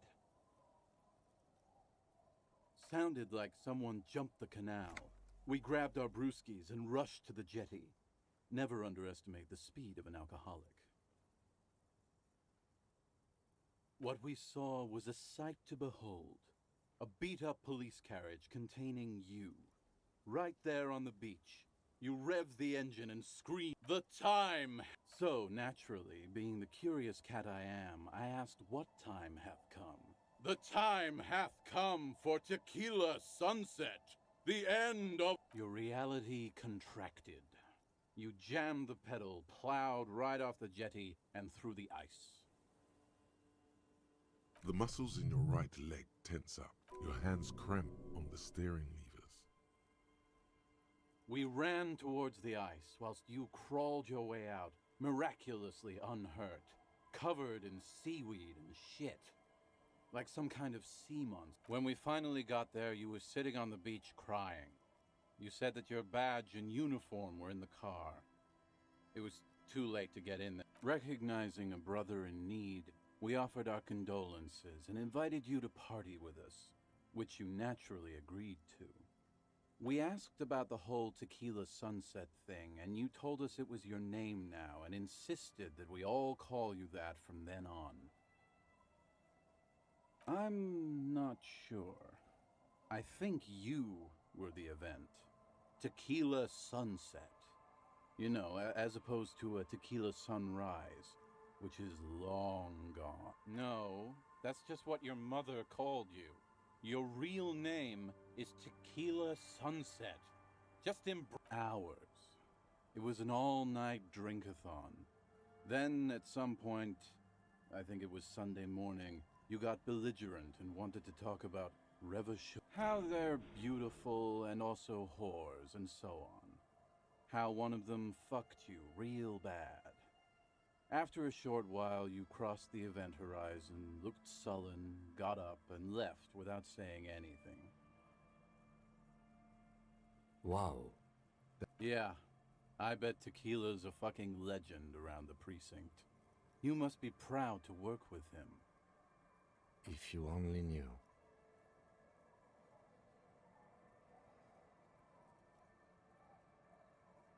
You were pretty vague about it, but you kept saying you got fucked real hard, and that...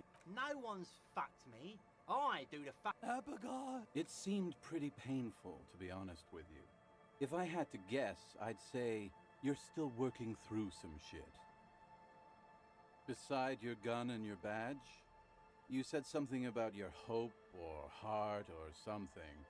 To be honest, the detail... In retrospect, I guess you lost your motor carriage too? That's a big one. You told us that they were a bunch of fucking losers whose main interest was cramping your style. No specifics, though. It was more about you that night. You were the star of the show. Yeah, you said it was no biggie and that you'd solve it in no time. And that you didn't need anyone to do it. You're doing it solo now. A lot of cops go solo and hermit once they reach that level of alcoholism. Yeah, you kept talking about how the coal mine owners were fucking us all over, just like that woman. I didn't agree with you, by the way. The spectral hand of the market makes sure everyone gets exactly what they deserve.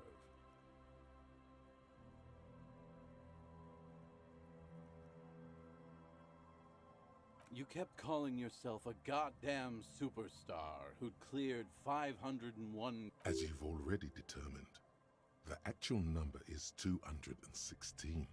But what's a little No thanks to the squares at the precinct, as you put it.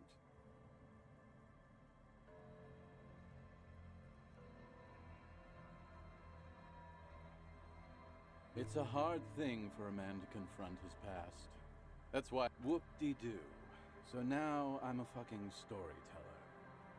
Right. Why not? Better than a beach bum. It depends, really. Are you willing to help me? You might get scammed here. Booze. Did you already forget our party?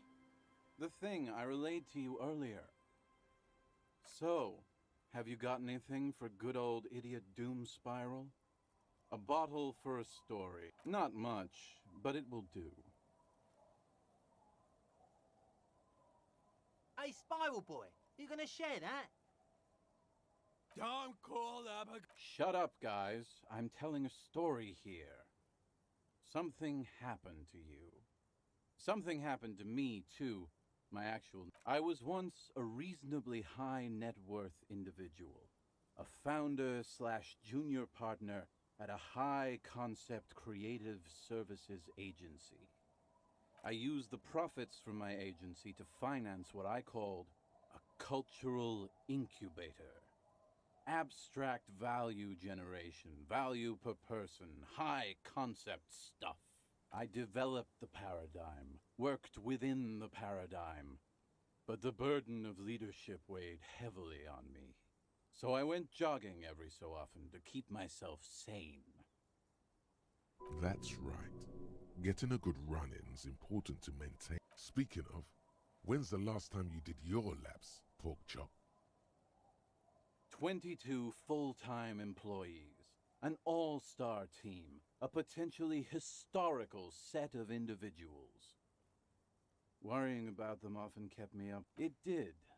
With my trusty Sansarique tracksuit, I felt... But now dreams are worn thin, much like my tracksuit. One day I left on my evening run. As you may know, it's impossible to clear your head when you're distracted by the sound of keys jangling in your pockets. His eyes are clouded.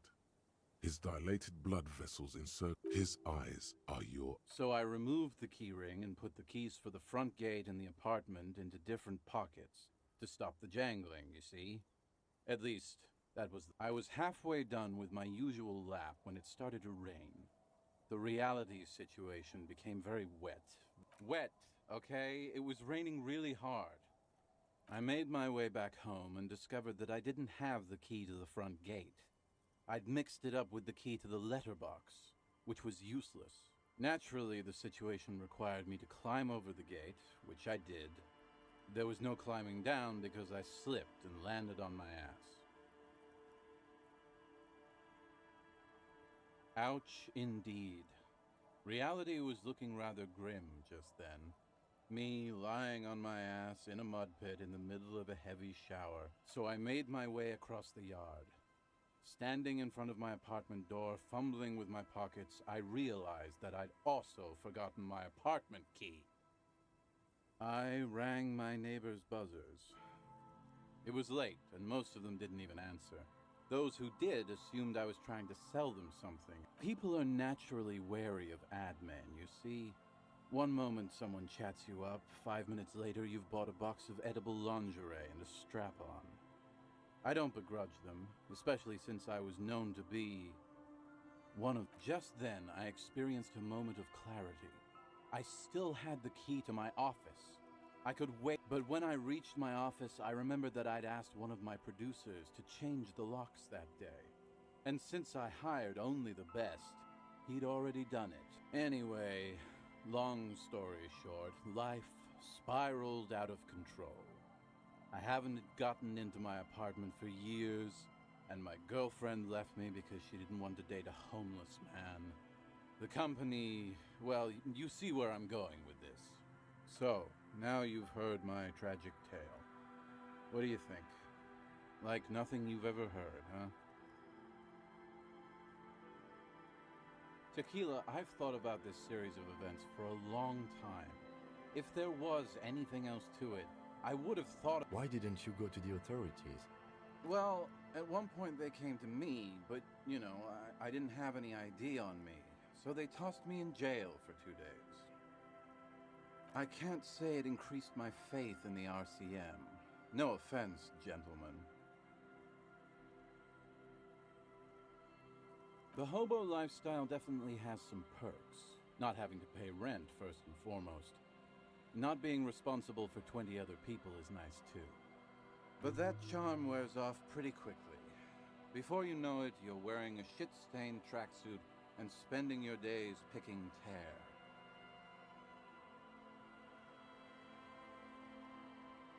Good fucking question, Tequila.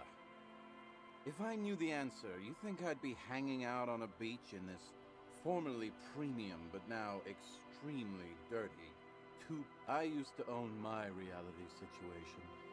My business buddies and I had our own creative services agency. I had a nice apartment, and now I can't hang on to anything.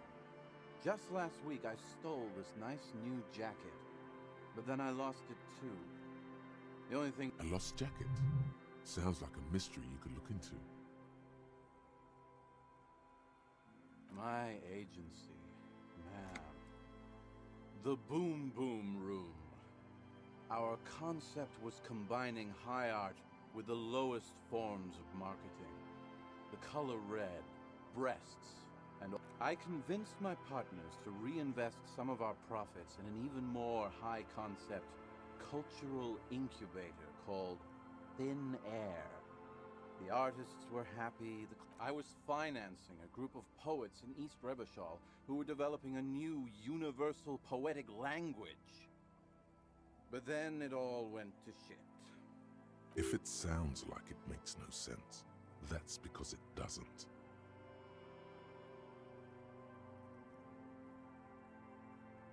Well, you know, sex sells. That's the first rule of advertising.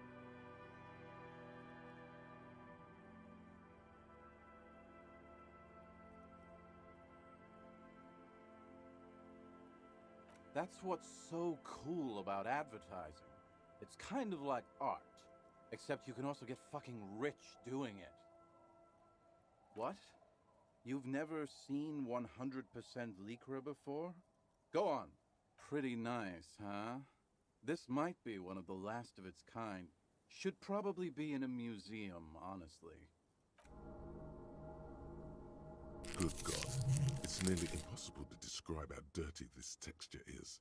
It's like rubbing two jellyfish skins together. You feel about 15% less human for having touched it. Randomized trials have also found Lycra, TM, to be associated with a number of exotic, highly malignant cancers, so you also have that to look forward to. And then there's the smell, but you don't even... Wow, you're lucky. He never lets... That's because your paws are fucking filthy, Rosie. We're right next to the bay. You could wash them any time.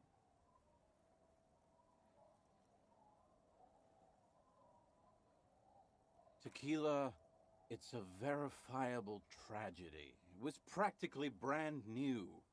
Sure, say, You're a detective, right? Maybe you can help old Doom Spiral out. Solve the case of the missing jacket. What do you Nah, this isn't it. Found? That's medium concept stuff. Totally not my style. It's a big world out there, Tequila. Lot of lost jackets in it. No, Hey, Doom Spiral. Ain't that the jacket you stole the other week? not on your fucking life, Rosemary. What's wrong with you people? Like I'd be caught dead wearing fawn, like some Tell you what, Tequila. Why don't you just hang on to that one? At least you got a nice jacket for your troubles. What's in a name?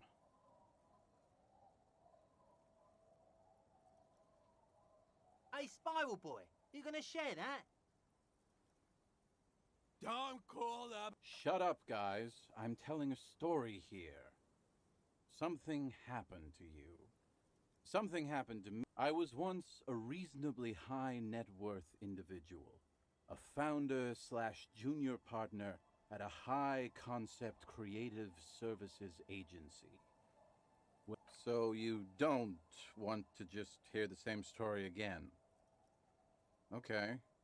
Okay. I do. But as you can see, my fuel tank is running quite low. If you catch my drift. Then I can't keep on telling the stories.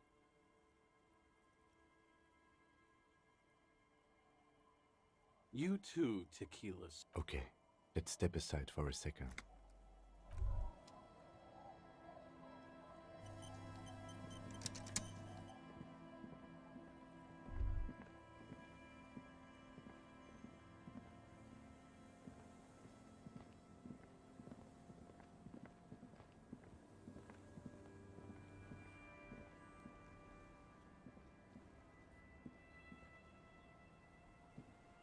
I've been meaning to have a little chat with you about your sense of style. I'm glad you finally started dressing a little more like an officer of the RCM. Keep it up.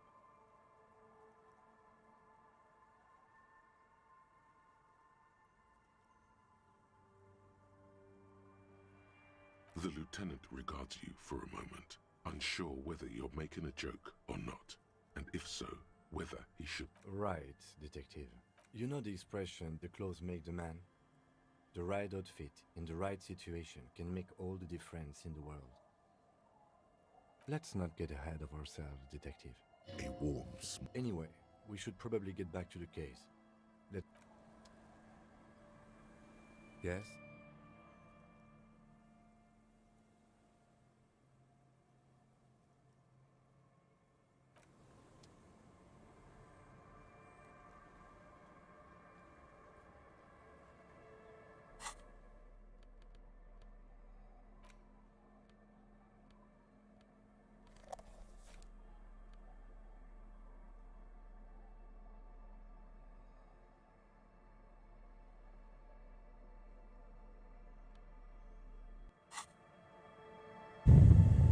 Пять минут перерыв.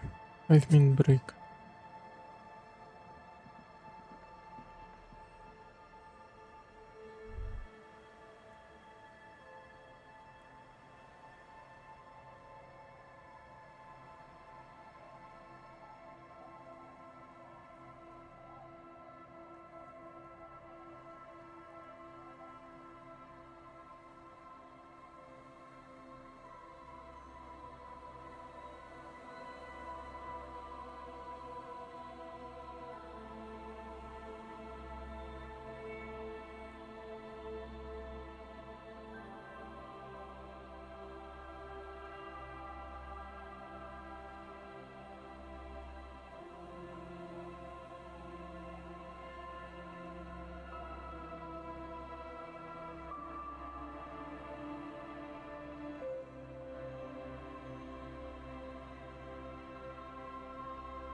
Good to see you, friend.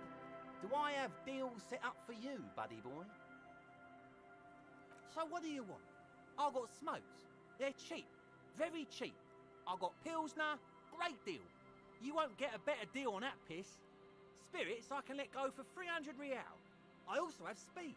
And by speed, I mean amphetamine. Aye, by amphetamine, I mean speed.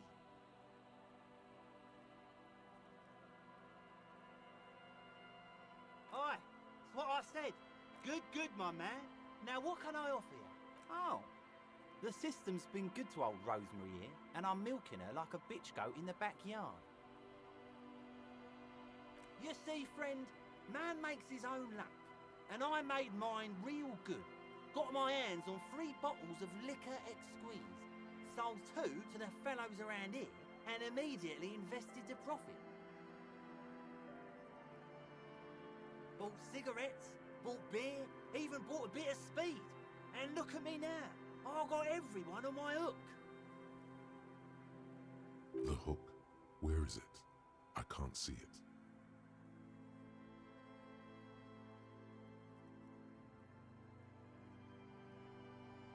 Of course. It is what it is, you know. What it's always been. People, buddy boy. He has long forgotten what you were talking about.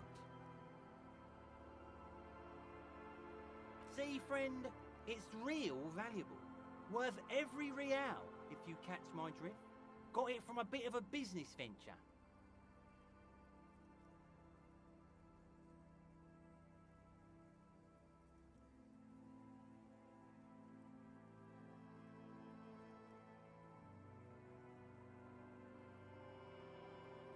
You know, it's funny, actually. He's finding it difficult to focus his watery gaze. What? Keep him talking. This guy. Oh, this is medicinal spirits. The good stuff. Got it from the doctor's office. I got one of those scientific ampoules a few months ago. Torpedo, they call it.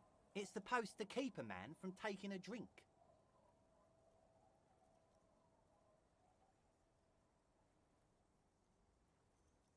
Didn't stop me for shit, that's for sure. 5 lemons with half a pack of butter and you're good to go. It really isn't. In a week, the goddamn kidneys started giving me all kinds of hell. Finally, the missus took me to a private doctor's office. Not a charity, the real thing. Those arseholes charged me 4 real to remove the damn thing. But I came out on top after all.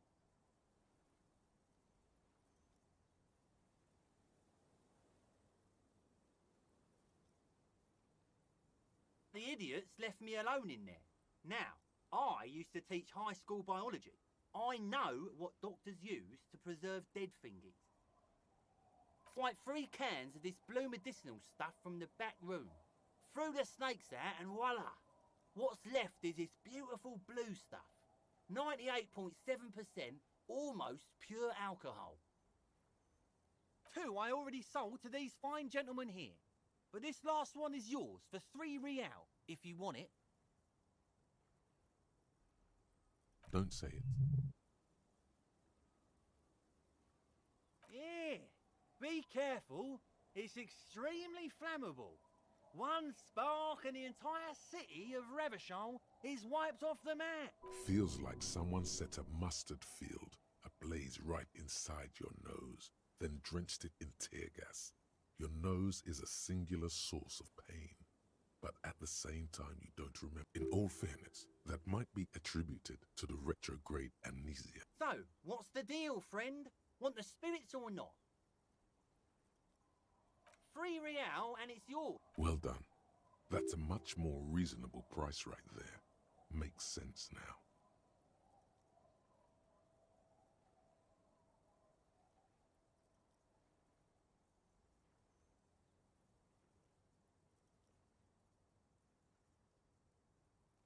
Just make sure to enjoy that one, friend.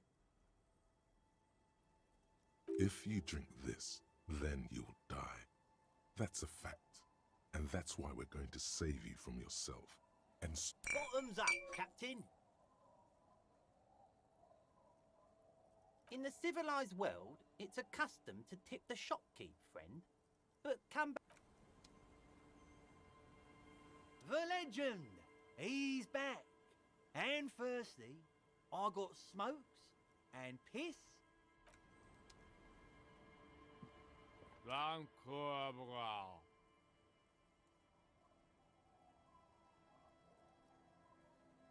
the noxious odor emanating from the drunken man is... Don't you call her? Yeah! Don't call Abigail! Uh-huh. Abigail. Don't you fucking... You're not going to get... Don't call Abigail! The man hiccups, then mumbles something. He snorts and beckons you to lean in closer. Don't call Abigail. Don't call Abigail.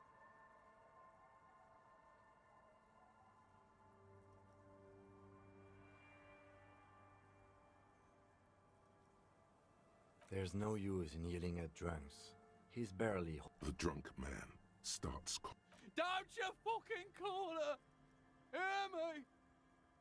Abigail? Don't call. There was little chance he'd be a reliable witness anyway.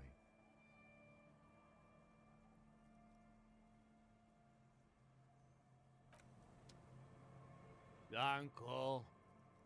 Don't call her. There's no waking him from his stupor. Don't call. There's no waking him from his stupor. His mind. Tequila sunset. Wonderful.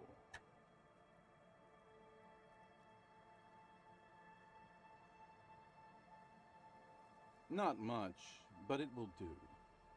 The tale I'm about to tell you is an urban legend particular to Martinez. That said, there are many variations on the basic story, and the details often conflict. Whatever... Are you telling the story? Shut the fuck up, Rosemary.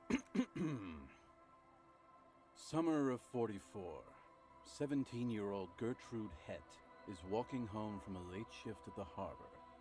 It's almost midnight. Our heroine finds herself enjoying the peace and quiet the canal provides.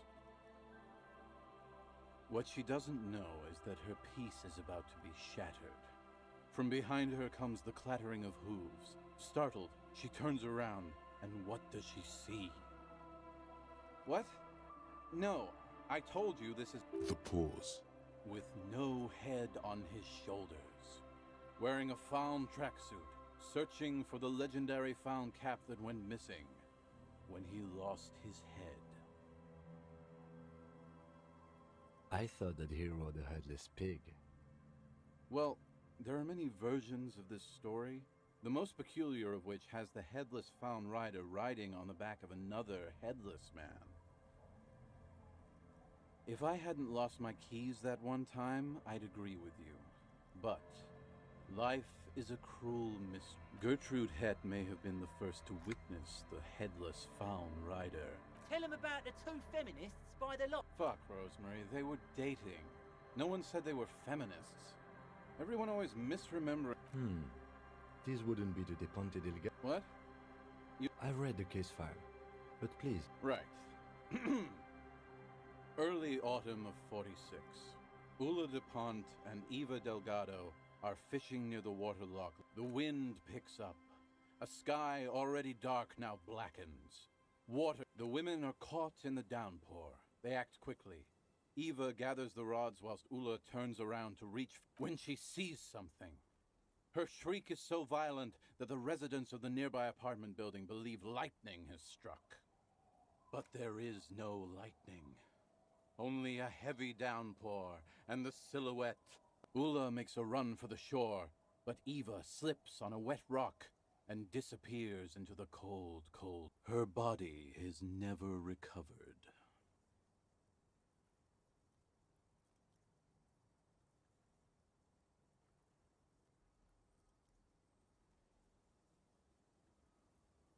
Naturally, Ula de Ponte became the prime suspect in the disappearance of Eva Delgado. De Ponte maintained that it was the so-called headless fallen rider and that she ran, fearing for her life. During the investigation, it became apparent that there was a love triangle, the third party being some small-time businessman. I don't remember the exact details. The leading theory was that an argument broke out on the jetty and De Ponte pushed Delgado into the canal, then cooked up this stupid cover story. No, she committed suicide before she could be taken into custody. They found her in the bathroom with a rifle, her face slowly peeling off the ceiling. Not a pretty scene. Man, that's some grisly detail.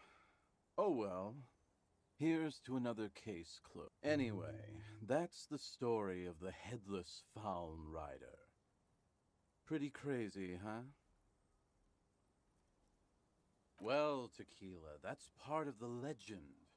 No one knows. Some say he was an undercover cop who blew his cover and got beheaded by the vicious gang he had infiltrated. Now he rides. Others claim he was a professional jockey who veered off course during a steeplechase, ended up in somebody's backyard, and got decapitated by an exceptionally... Even decapitation couldn't stop his commitment to the sport. Are you that committed?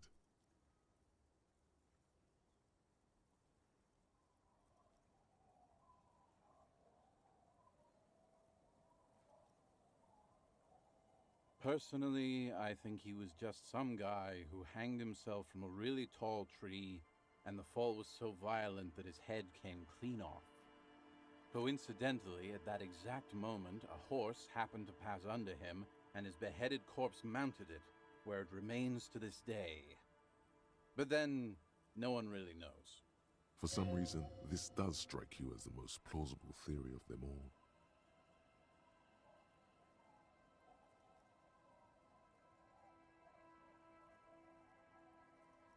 Isn't it? All the pieces fit together perfectly. Anyway, to each his own. You want to hear any other stories?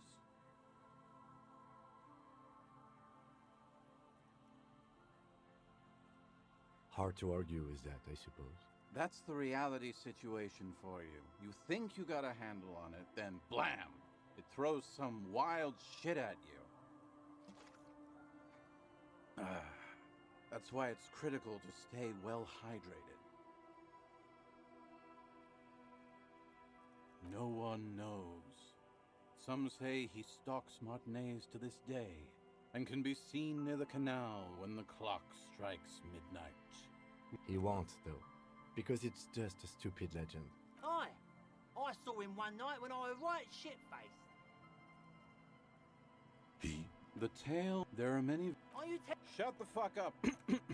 Our hero... What she... Well, yes, but it's the man on the horse that's of The pause. With no head on his... Woe is right, my friend. Gertrude had made... Tell him... Fuck, bro. What? I read the... Right.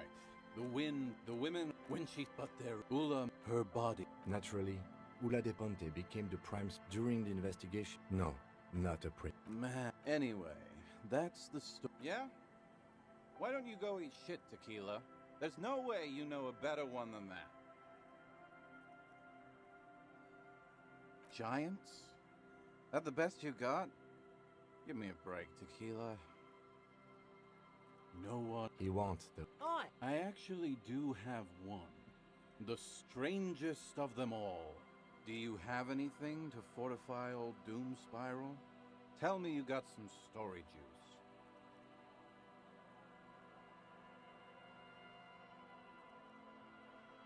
If you find any, I'd be extremely grateful. Tequila Sunset.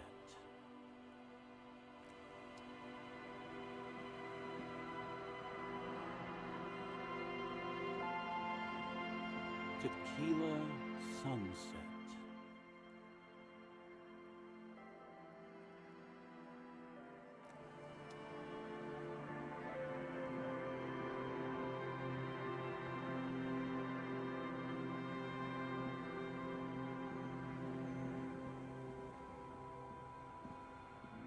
Our tenant, the policeman.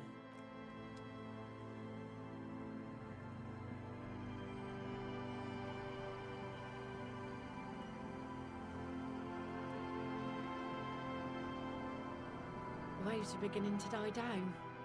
Look at those little bastards. Simmer down. Simmer down, bastards.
The dented yellow mailbox. You drop the white envelope in the darkness. It lands with about a week's worth of mail as collected in there. They'll empty this. Probably did the right thing. You can't trust that slug, Everard. You know he's going to play you somehow.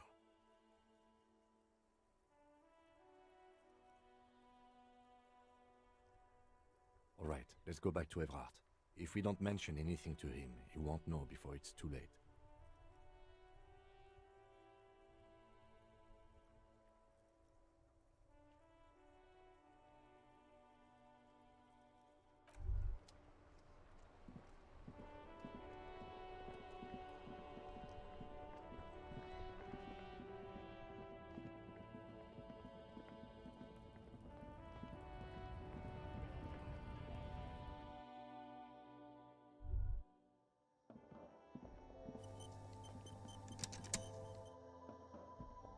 You see several packaged raincoats fill a low shelf beneath a display of croissants and juice bottles. The raincoats are transparent, except for the big Fritta slogan on the back. You see several packaged raincoats. The girl...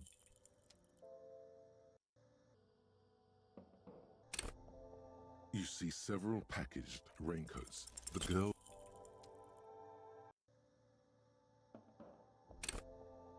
You see several packaged rain... The girl...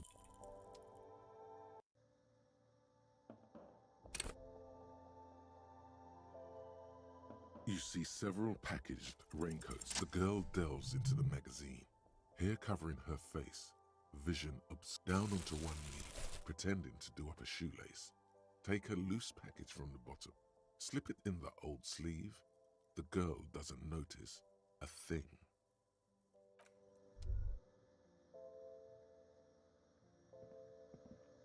The tear machine stands in the corner. A sign says, 1 bottle. No. You need tear to use the tear machine.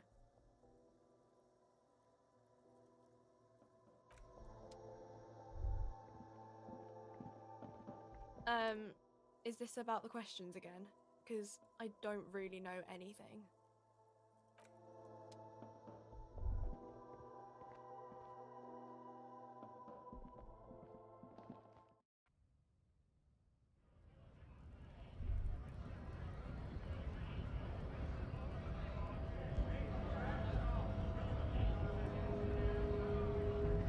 There. Do you smell that? Can you not detect that inimitable whiff of dissatisfaction and restlessness? That sense that the world is in need? Can you smell it? You inhale. The cilia along your olfactory epithelium tingle with excitement as they sift through. First come the smells of the agitated strikebreakers. Layers of body oil and sweat. Over-buttered meals pulled from Bakelite lunch pails. The biting stench of lye soap. And then there's the slowly oxidizing metal. Everything in order, detective?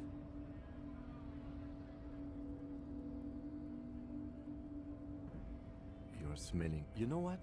I'll just leave you to it. Carry on. The lieutenant lacks your highly developed politico-olfactory cortex. The reek of communism is undeniable, and it's coming from that. Yes, now's your chance to establish but be easy about it. Communists have been...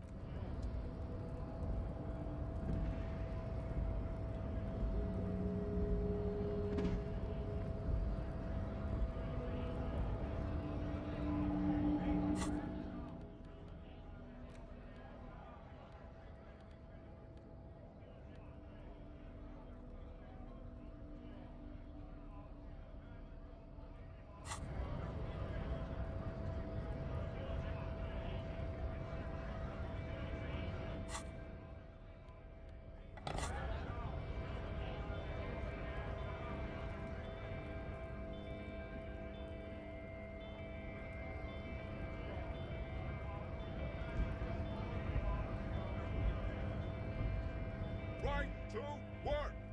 Right to work! Shame on you!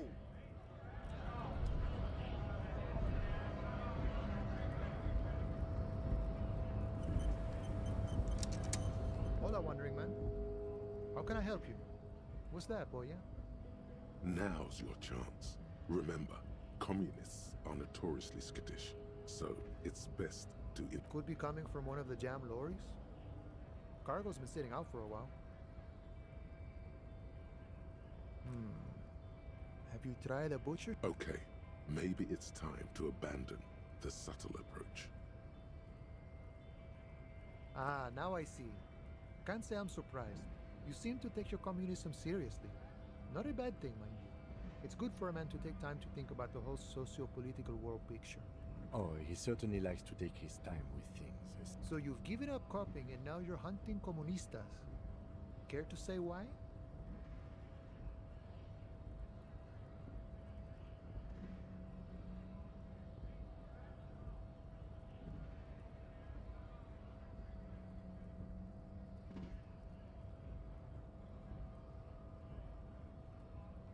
A fellow plains roamer in search of greater understanding.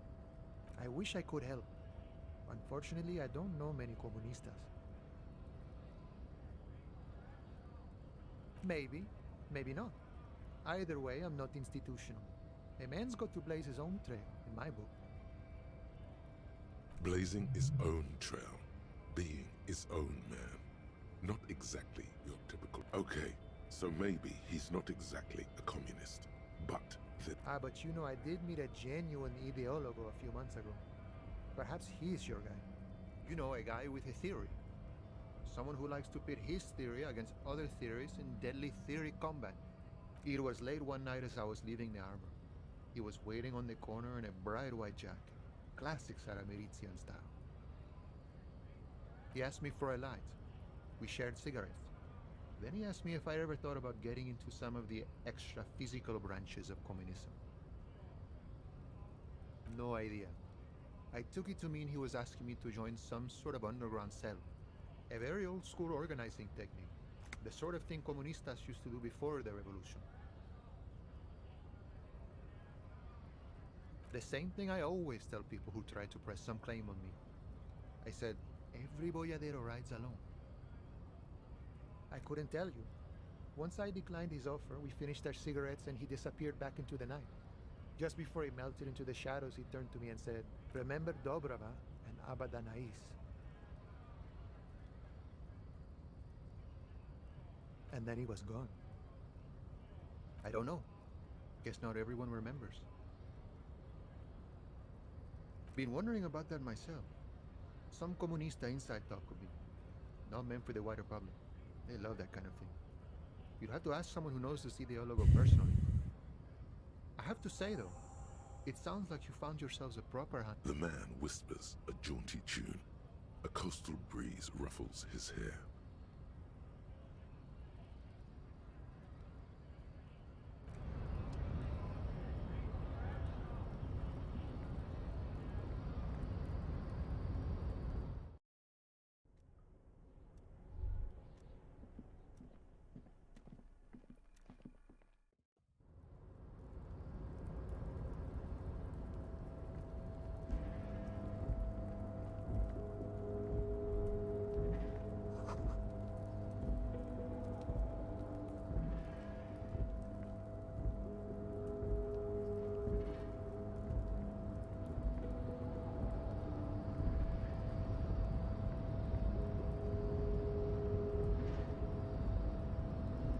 rusting control panel.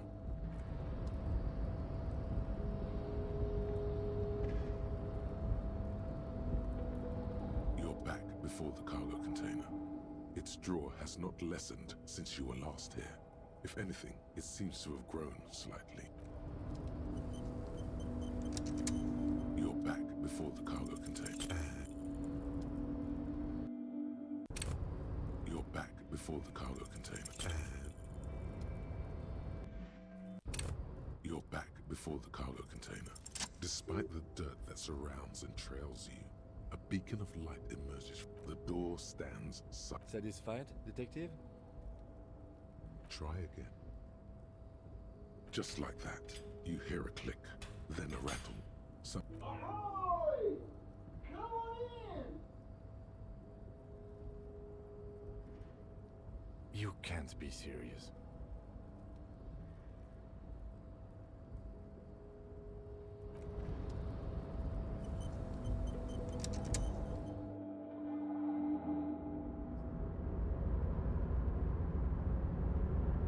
The man stands at the far end of the shipping container. It's hard to say anything more about him. You cannot make out any of his details, but you do feel the feeling causes all the hairs on your body to stand at attention, like soldiers preparing for review. Something's amiss. The light beams bend around his face and scatter in 1,000 directions. It seems the laws of physics do. Trying to visualize the physics at play is liable to give you an aneurysm. Don't in the general stillness, only your tongue moves, flickering as you utter. Welcome. Come in. Make yourself at home. Sorry, I'm not better able to receive you. You can't hear him exactly, yet you're able to understand every word he says.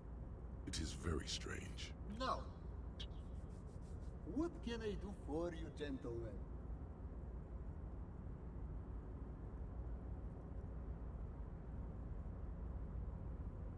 Who am I? Oh, I haven't been asked that question for such a long time. Anyhow, my name is Rustam Theodore, investor, license holder, and extremely high net worth individual. Mr. Diodore, I am Lieutenant Kim Kitsuragi of the RCA. Pleasure to meet you, Harrier Dubois. I must admit, the name suits you very well. Who am I, anyhow? Mr. Diodore, Pleasure to meet you, Harrier Dubois. I must admit, the name suits you. To be perfectly blunt, I inherited my fortune from my grandmother, who herself was an extremely high net worth individual, yet was take her fortune and invested prudently. Believe it or not, it takes more than a bit of skill not to blow a vast fortune on sailing boats, bad choices, and unsupervised state policy.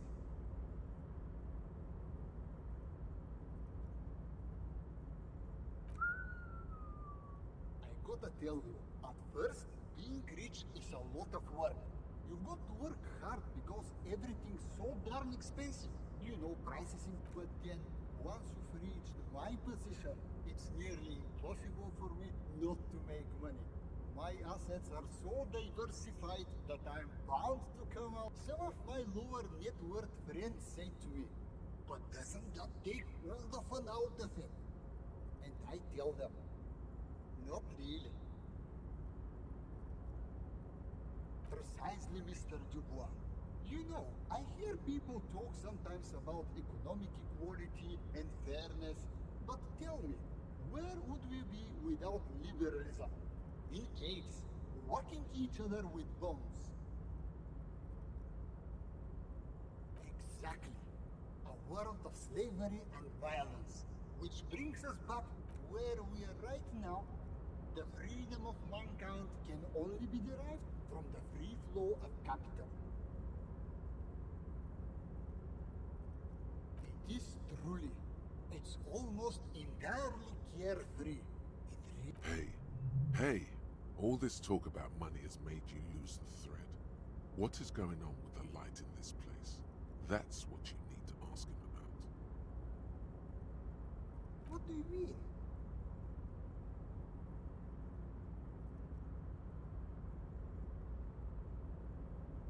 Are you talking about my chin?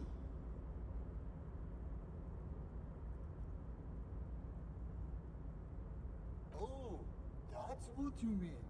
Yes, I've heard of this effect, though I've never witnessed it myself, of course. It has something to do with our Weiss-Wiesemann coefficient. The Weiss-Wiesemann coefficient is a ratio designed to reflect the difference in net worth between individuals. When the coefficient is close to 1, or 100%, it means one person possesses all the net worth. Among that group of individuals, it's been observed that when the Weiss-Wiesemann coefficient reaches the Weiss-Wiesemann coefficient for you and this individual 0.99, that's not good for you. Among other things, but calm down. I am but a lowly single-digit billionaire.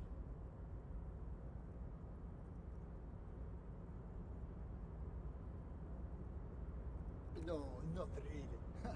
There are actually quite many digits. I see nothing of the sort. To be frank, all I see is a gentleman who's unusually well dressed for Martinez, in a cargo container, which I admit is odd. Yes, I imagine that does look strange to you. My container. Traveling. This is a great way to get around. It's fun. By the way, let me now ask you a question. Where are... In the very, very early days of colonizing this archipelago, the kingdom of Surens, a precursor of a modern Sur-le-Clay, used to own the city of Revachol, an obscure detail in the bigger... A fellow history buff. I myself am currently reading up on Franken. It's a shame I can't get out and explore myself. One of the downsides of being an extremely high net worth individual is that mobs of low net worth individuals are constantly banding together. There simply aren't enough hours a day to hand out all the handouts. It's like feeding seagulls. There are always more, and they never seem to do anything interesting with it. Except more. Spending money is a matter of desire. I'm sure you agree. I don't have the desire for spending it like that. Smart, you know? It also provides a means to hide from all the targeted advertising we extremely high net worth individual, luxury yachts, high fidelity portable radio systems, fail-proof outerwear, and so on. It just gets a bit middle class after a while. A bit bourgeois.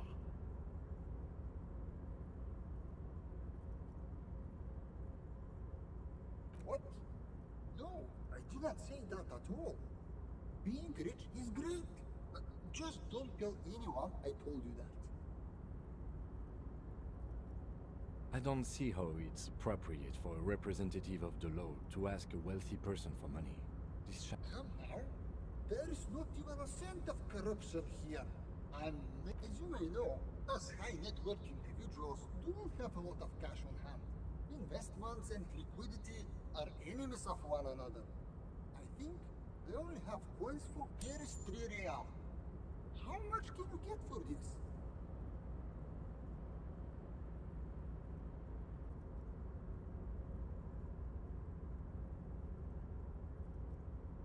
Yes, I'm sure.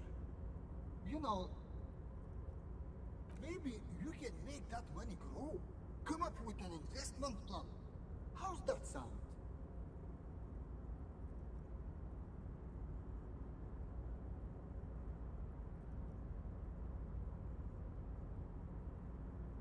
Thanks for stopping by.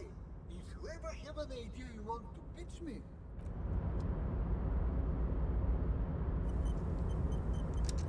welcome back, gentlemen. If business... Welcome back, gentlemen. If business...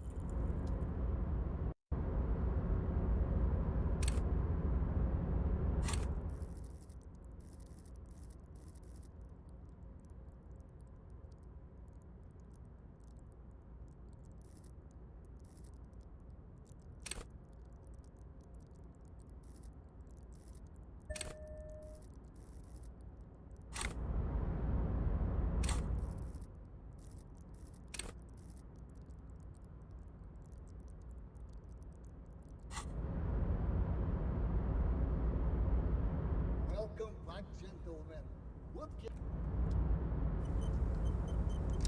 Welcome back, gentlemen. If business planning were really your...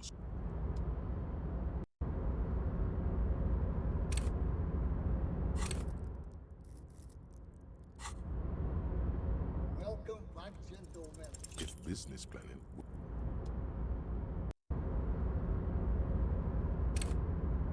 Welcome back, gentlemen. deploying high concept buzzword generator. All systems functional. It's time to disrupt the future. You've got to stay lean, innovative, and focus on what matters most. A youth center, huh? What kind of youth center? The place to train. But come on, tell him what he wants to hear.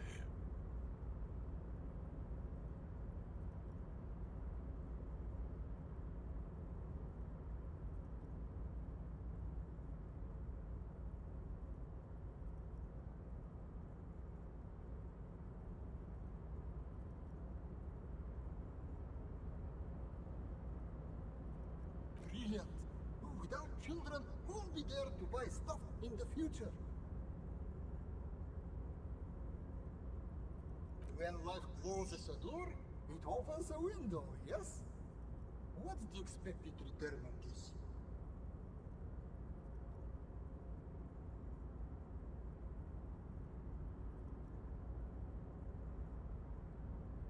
You're deep into ultra-liberal territory now. Good. Very impressive. You've got a natural eye for unusual investment opportunities. I don't normally do this without a formal pitch deck, but to hell with it. What's the point of being rich if you have to follow all the rules? Here's the round of seed funding. This should be enough to prove out the concept and get things off the ground.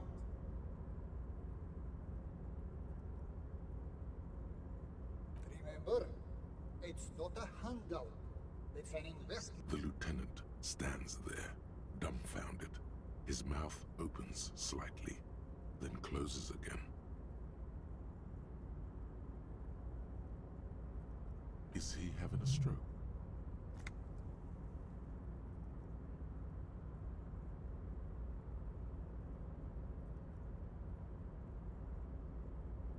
I'm not unimpressed.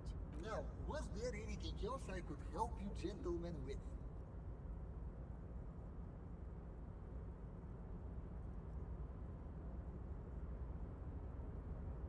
The pleasure was mine. Unfortunately, I must be away soon. The next time we meet, I'll be expecting an update on my investment. Farewell, friend, and may your peace of mind guide you to happiness.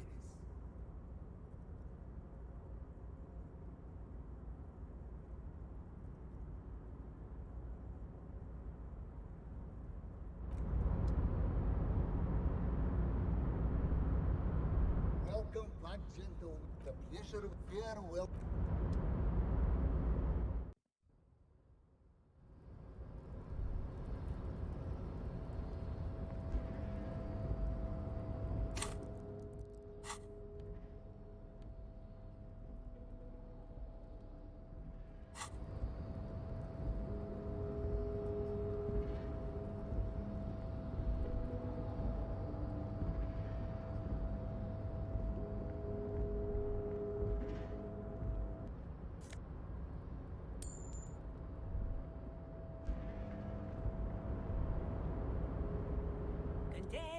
Container. The lyrics to this container song are being made. The accent is so thick, it's impossible not to notice he's Ubi from the Vanishing Peninsula. Container, used to be Wild Pines. Container, now belongs to Everard.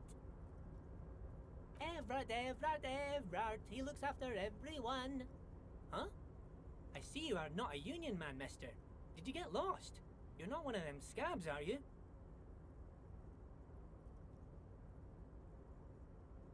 I mean, I don't personally mind.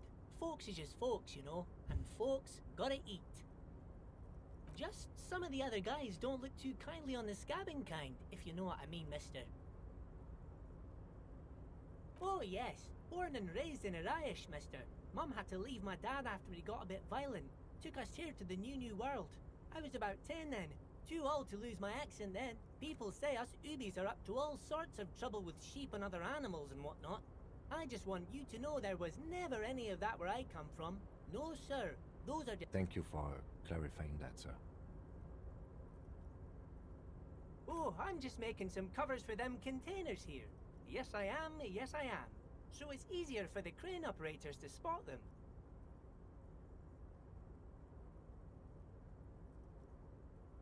Sure, mister. Bye-bye now. Oh, hey, mister. I knew you'd be back to talk with old Leo here. Yes, I did. Yes, I did. It's like... No trouble at all, mister. No trouble. Oh, I'm just making some covers for... The containers in the yard are green in Wild Pine's livery, and the mountains, it's like some red infection was spreading outwards from the... There appear to be cisterns underneath the Union container covers.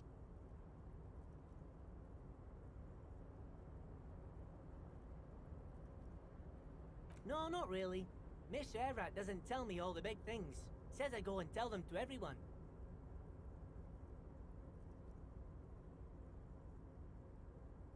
Yes, they are hiding it from the inside. All the red containers have the Debarders Union logo on them. Oh, I don't know, mister. They say it's some chemicals.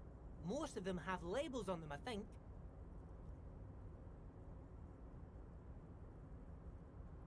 Oh, no trouble at all, mister. No trouble at all.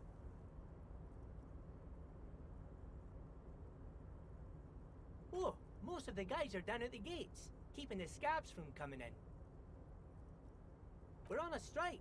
The whole union is. You don't have to work when you're on strike. Ha! So no one is working?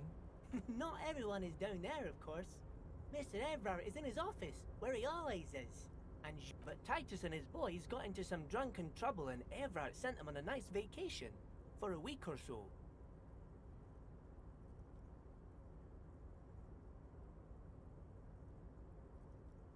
Oh, I'm not really supposed to talk about that.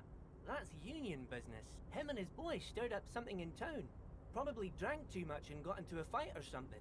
I heard Mr. Everett telling them to take some time off. I guess the boys got a bit too rowdy and had to let out some steam. I don't really know the details. That's just how boys are, you know. I haven't been in a fight since I was in middle school. Easy, Leo. Let's keep this on the hearties. Look at him. It's not going to be anything useful anyway. Don't fight it. Better to go with the flow.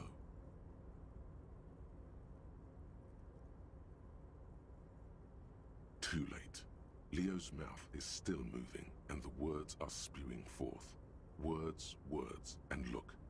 Now he's talking about some drunk sawmill owner who... No, he already switched to a prized fishing rod he apparently owned at some point. You know what? Just cut in there with your questions. Yes, yes. Everybody needs a job, and this is mine. I'm Leonard, by the way. Leonard Bellick. But everyone calls... I'm like Mr. Everett's right-hand man when Mr. Edgar is out of town. And Mr. Edgar's right-hand man when Mr. Everett is away. Actually, Miss Beaufort is the right-hand man, but she's a lady.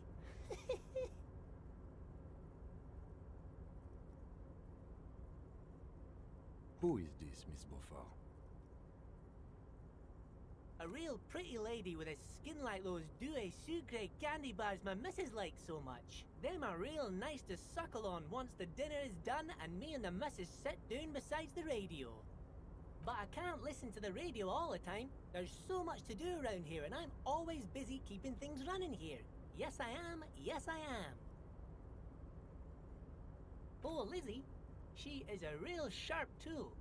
Mr. Everett put her through some fancy school and everything. East of the river. 4 years she was gone, and when she... He respects that word. That's... But she's a real nice girl. Grew up in this here neighborhood. Knows everybody and gets along with everyone. Real pillar of the community one day. If me missus and me was to have a child, I'd be real happy if she turned out like her. But she can't have kids. Dr. Lemaitre said so, and she knows about such things. Been a doctor for almost 50 years, she has.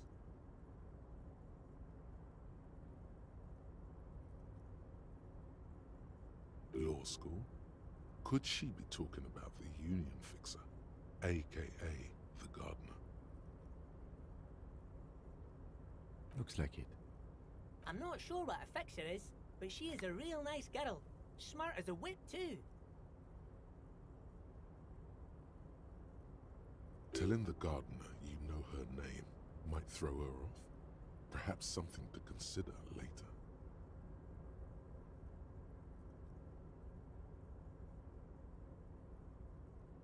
Oh, yes, yes. I leave all kinds of notes for myself. That old head of mine ain't so good at keeping things in no more. I almost forgot about the borscht. Oh, yes. I've been taking special whirling borscht to the men every day since the strike. It's very, very good. Makes a man feel so warm and happy. I feel like I could take on Mr. Renadan's boar dogs every time the lunch is done.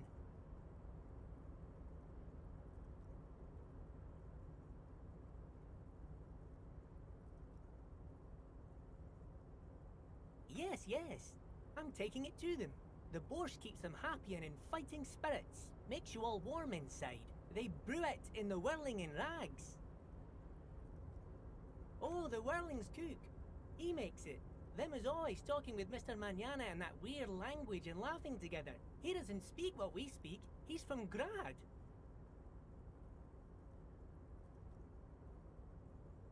Oh, sure, mister. Sure. You do that, yeah? He didn't actually understand what you meant, and now he's just nodding along. Oh, that one. That should be empty as far as I know. Lots of containers here have nothing in them. They're... Told you.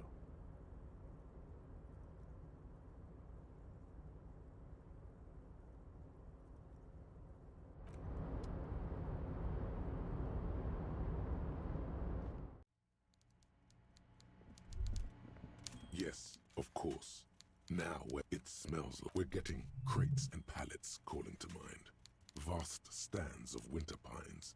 A swirl of ancient odors. The whole place could probably use a good deep cleaning. Well, smelling much communism around the Union boss's office? Meanwhile, Everard Clare clatters away on his typewriter, willfully indifferent to you.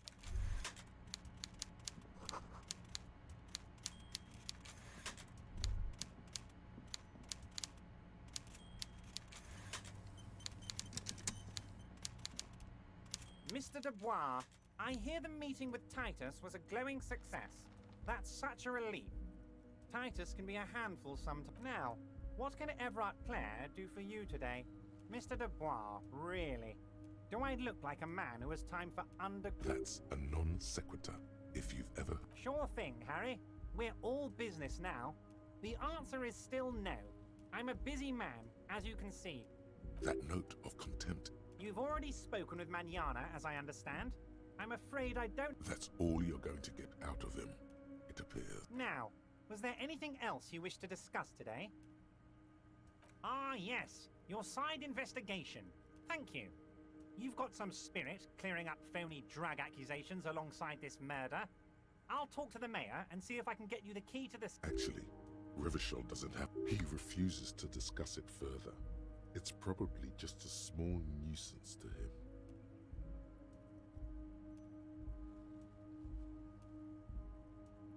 Mega rich light-bending guy? Oh my god. How did that get in there? Damn it to hell, Harry. I specifically told my guys to check all the containers for mega rich light-bending guys.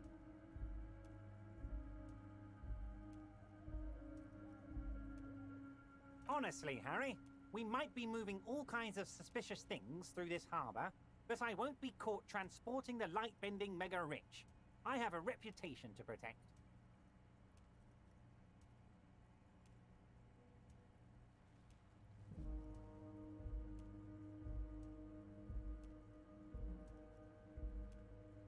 No, they're not.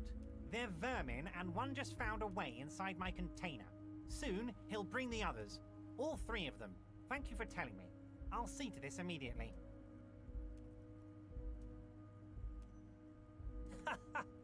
I shudder to think what you're going to tell me next, Harry. Not for 1 second did he believe there's an actual mega-rich person. The Golden Boy returns once more. Wonderful. Simply wonderful, Harry. Of course. My friend, the mailman, confirms the letter is on its way. You've done a great thing today. You've given the children of Martinez a real future, Harry, and proven yourself a real kingsman who's not afraid to make the... You're in my inner circle. You too, Mr. Kitsuragi. We can talk about anything. The strike, the murder, your lost gun, nothing is off the table. Well done, sire. By guile and deceit, you're in.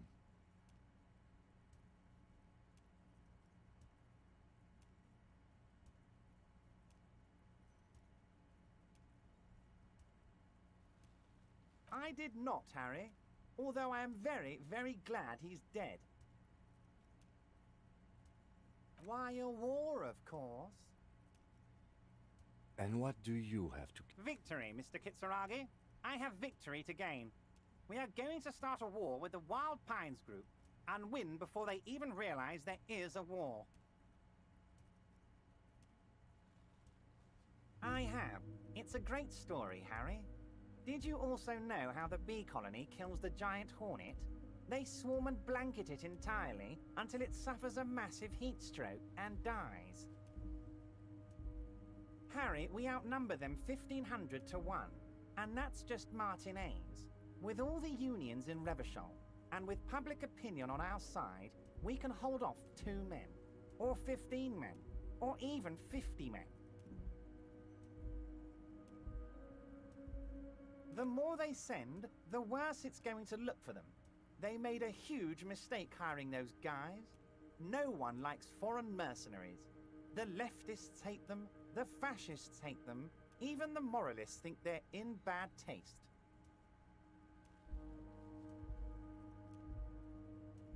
Harry, there is no strike, only war. Class war. Or, in business terms, a dawn raid. Or wait. Is that when you still pay them something? Because we won't do that. We're not going to give nothing. We're going to take Terminal B away from them. The roads, the gates, the containers, that big crane, even the damn coffee maker. The word fuck rings like a gunshot from his mouth. He doesn't swear often. So that's why you haven't let Joyce in? Yes. It's also why I let that midget Gaumont go. He's too nice. I can't put him through this. Plus, he knows how to get in here. That woman can't tell her tits from her arsehole. She has no chance.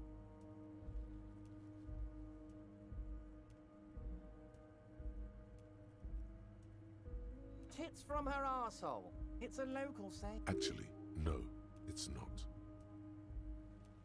Because we're friends, Harry. Besides, it doesn't matter now.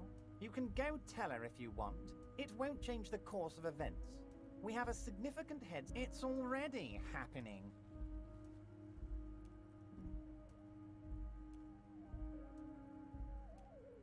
Harry, by now you should know I would never do anything tricky like that. However, if the construction noise and limited street access makes some people consider moving, well, let's just say there'll be freshly renovated buildings near the roundabout where those poor people can finally enjoy a significant uptick in quality of life. I'm talking real affordable workers' palaces. He proudly spreads his hands to demonstrate the size of the palaces. They're very large. So the village is doomed. You were there, you saw the place, a wasteland, there's nothing left. But mark my words, officers, we are going to reset it. Reset. I have big plans for Martinez, and they do not include humans living in those pig sheds on the coast. That land will be used for municipal buildings and commerce. Harry, imagine a youth centre supermarket church complex, employing hundreds, no, thousands of people. The coast will be lit up with enterprise and life. All those ruins out there. Harry, enough is enough. We're taking this district back. The war was 50 years ago, for God's sake. It's time to move on.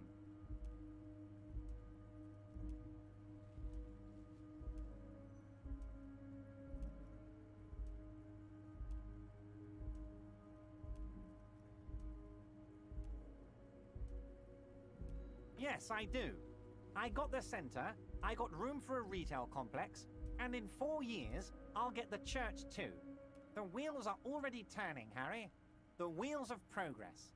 This post-war limbo, I won't stand for it. There are kids practically... The pain is true. He's seen kids do worse than that.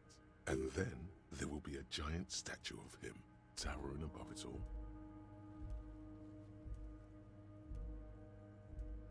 I'm not a symbolist, Harry. I'm a realist. My statue will be Martinez rebuilt. 5-story building complexes, kids off speed, and landowners in a zone hating me. That will be my statue. And yours. We're doing this together. Damn right I'm up to something, Harry. I'm gonna make the working man as rich as Joyce Messier.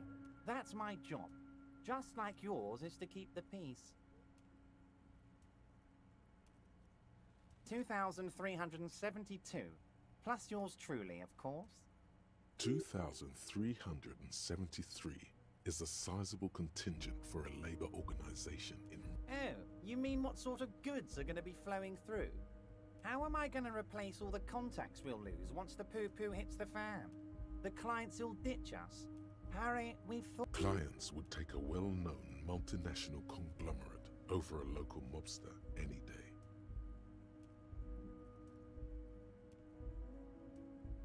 Sure, some will go, but mark my words. The company will be unpleasantly surprised to see how many of them stay loyal to Martinez and to the new competitive contracts we can offer. With renewed zeal sparked by communal ownership, the men will be shipping those containers double time. You'll be surprised to see how fast things go without parasites latching on. We'll have our hands free to pursue bold, exotic new revenue streams.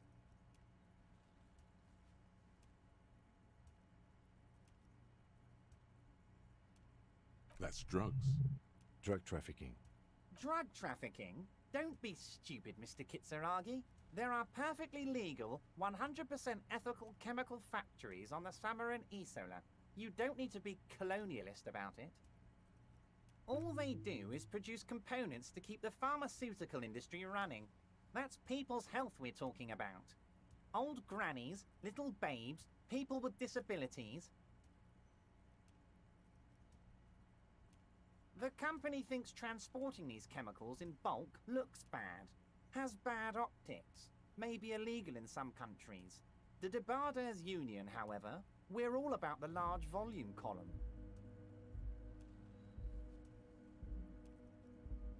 In bulk shipping, large volume column is a major buyer. We're gonna transport the living daylights out of those materials, Harry. So your sick kid can get his benefit and your wacky uncle doesn't have to come off risperidone.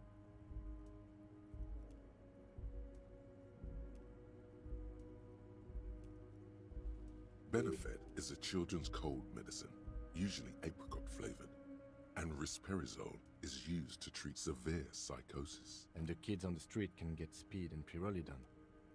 Ragi, I sometimes grab a beer with the boys, but I have no idea about the things you just mentioned. But if I were to supply ingredients for some sort of rainbow party, I would make sure the Union took a fantastic share. And I'd keep that stuff far away from Martinez. He's basically admitting to it.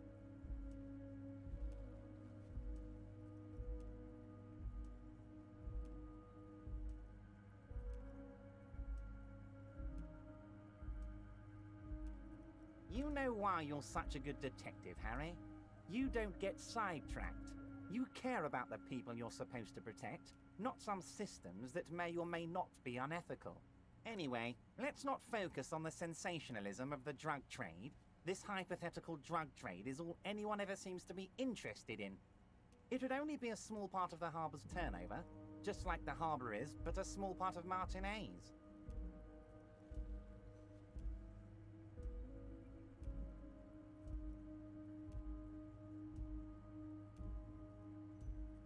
Let's look at the big picture. Martinez as a whole.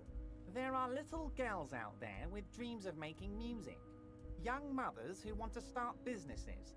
Models who want to walk catwalks and steal welders. I'm gonna unite them all into one economic body. We're gonna incorporate this place to Kingdom Come. Everyone's gonna be in on the wealth, and everyone's gonna pull their weight.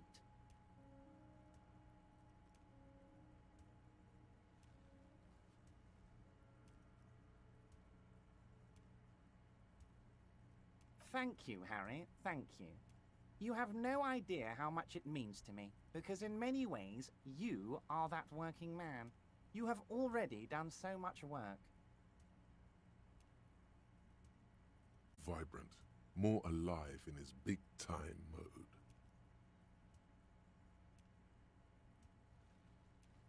Harry, I've got to be honest with you. Your gun was found 2 days ago. Withholding this information weighed heavily on me, but it had to be done. An old woman has it, and let me tell you, Harry, word on the street is she's a character. So This must be the woman who bought the gun from Roy, the one he described as terrifying. yes, the same one. I see you've done your research. The pawn shop made the gun easy to track. Crazy stuff, Harry. Selling your gun like that? Wild. The neighbors of this old woman contacted my men because they trust me and the Debarders Union. Apparently, she was waving it around at the entrance to her building. As I said, she's a character. I didn't have time for details. It sounds like she's unstable, but don't worry. No one... We might be looking at someone with a medical history here. Watch out. Unfortunately, I don't know anymore. You're gonna have to go in blind, Harry. But she's an old lady. How dangerous can she possibly be? Oh, and she calls herself the Pigs. I, for one, find it refreshing. Finally, someone calls themselves a pig. I already have. Tonight, starting 10 o'clock, near the old fish market on the coast, the one on the boardwalk, a little past the fishing village. Be careful, Harry. I would never set you up for anything dangerous, but you did ask for this. Now, back to the fun stuff.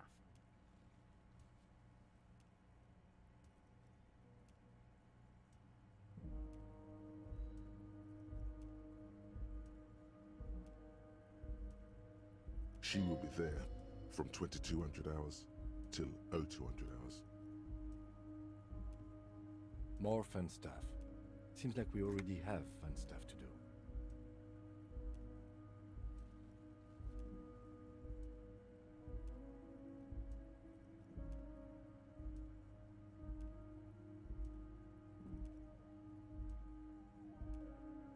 We're way past... You can bother... There's something different about him now. He's more vibrant, more alive in his big time mode. Oh. Clients would take a well-known multinational... Sure, with renewed... That's drug trafficking. All they do is produce components to keep the pharmaceutical industry running. That's people's health we're talking. The company thinks in bulk we're gonna... benefit. And the kids on the street. I'm an old fat, but if I... He's basically admitting to it. Yes, yes, of course. And while you're doing that, please go ahead and also tell the Wild Pines. I want to hear them... Nothing in his features betrays any concern. Anyway, let's not focus on the sensationalism of the drug trade.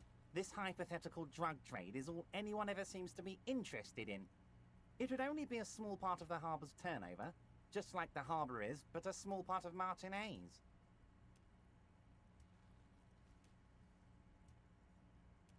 Let's look at the big picture. Martinez as a whole. There are I'm gonna unite them all into one economic body. We're gonna incorporate this place to Kingdom Come. Everyone's gonna be in on the wealth, and everyone's gonna pull their weight.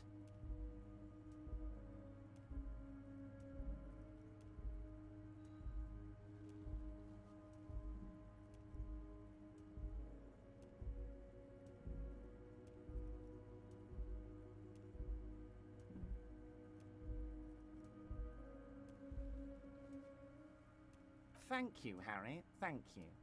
You have no idea how much it means to me, because in many ways, you are that working man. You have already done so much work.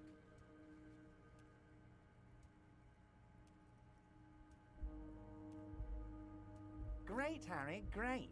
I think we've truly built a bridge between Martinez and Jamrock today. We have united the RCM and the Debarders Union. This has been so great. I'm sorry we don't have more fun things to do together, but if you ever feel like bouncing something off me, my door is always open.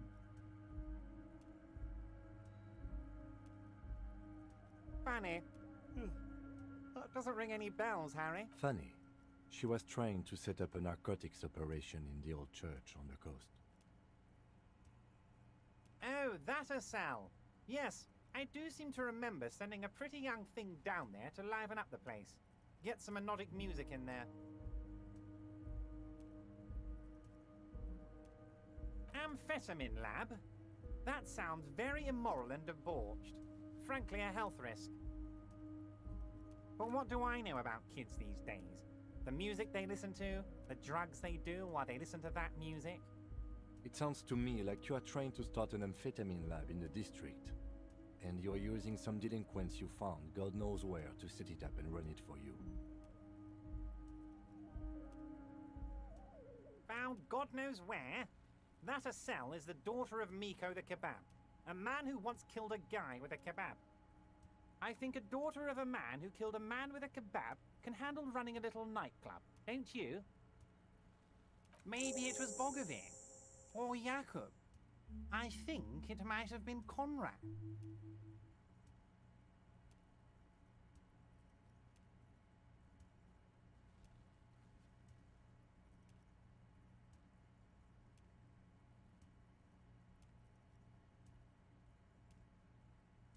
A nightclub? Harry, I'm an old-fashioned guy. After work, I like to listen to some rock and roll music and have a non-alcoholic lager. But here I am, talking about myself, when you have much more important things going on. Tell me, Harry, how can I help you?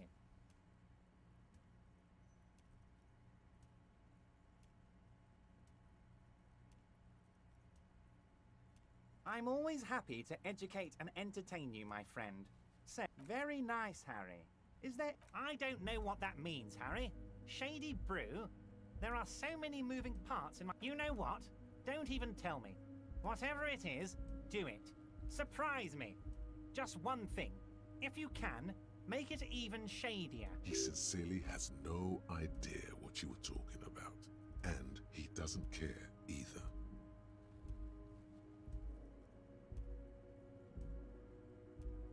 Most certainly, Harry. Nothing brightens my day like brainstorming these things with you.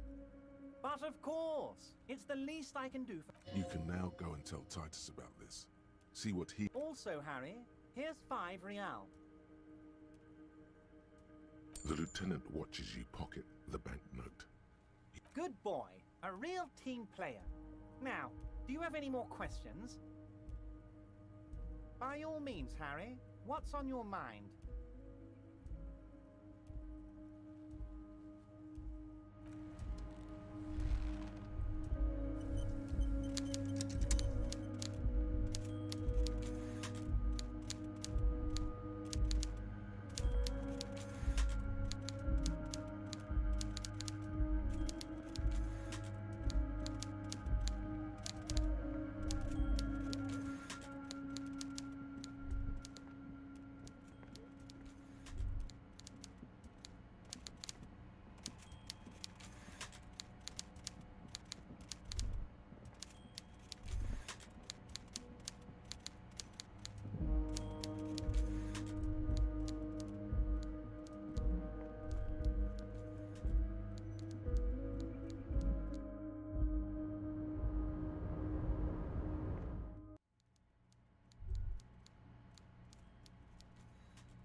Hey, mister.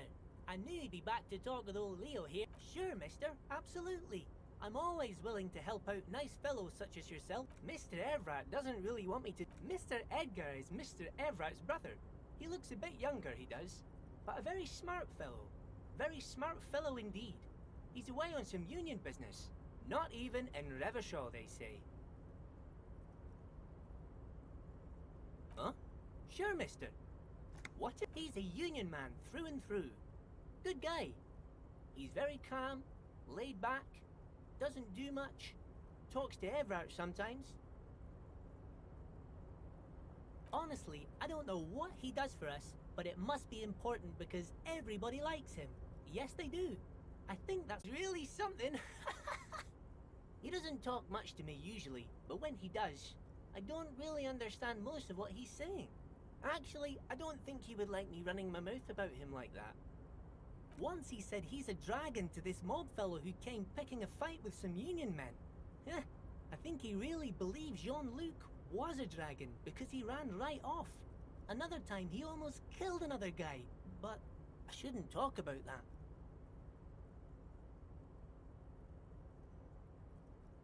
Mr. Edgar is Mr. Evrat's brother. He looks a bit young. All kinds of places he visits. Him and his brother both do when they're on a vacation. Right now, it's Mr. Everett's turn to look after the Union. But last year he spent a whole winter in South Africa. Left with the first autumn rains and didn't come back before the trees were green again. South Safra? A lot of bulk chemical manufacturing going on there. A lot of cargo shipments being made, too. The trade must have been lucrative for the trip to be so long.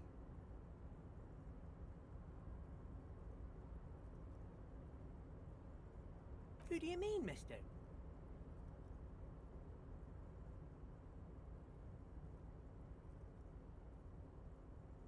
I don't know anyone like this, mister. Maybe he's one of Mr. Everett's fancy friends. He knows all kinds of fancy people with suits and purdy carriages. Oh, Titus is a longshoreman through and through. He was born on a boat, they say. His veins are probably filled with salt water, I tell you. Nice, friendly sort, old Titus. He's probably one of those rare specimens who are born when two drunk seamen stumble on top of each other on the deck amidst a storm so violent it flings whales around.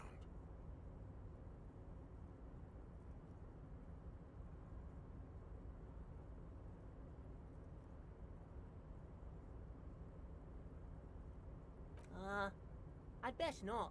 I mean, I could, but I don't think Mr. Everett would like it very much. You better ask him yourself, mister.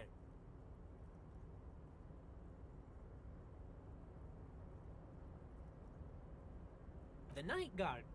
Ooh, he's a peculiar fellow. He's the strong, silent type, you could say. We talk all the time, but I don't really know much about him. He plays petanque with my old human studies teacher, Mr. Martin, down at the plaza.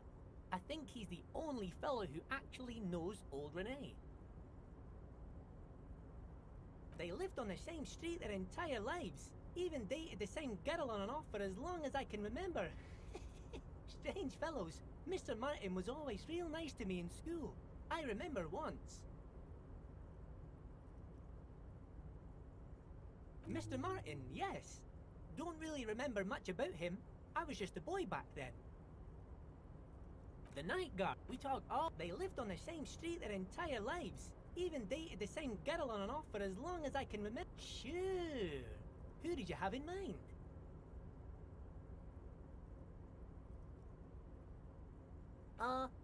Sure, mister. What can Leo do for you?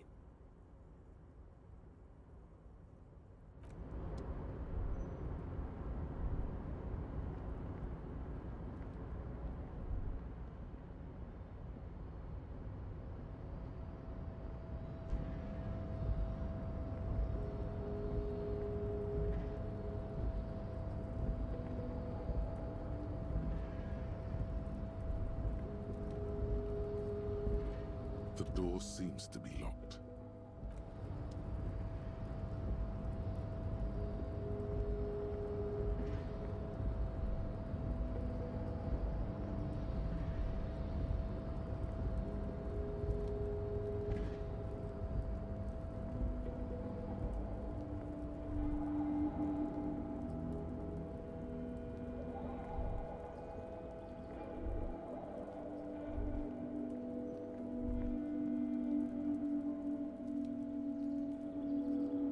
This is the night watch.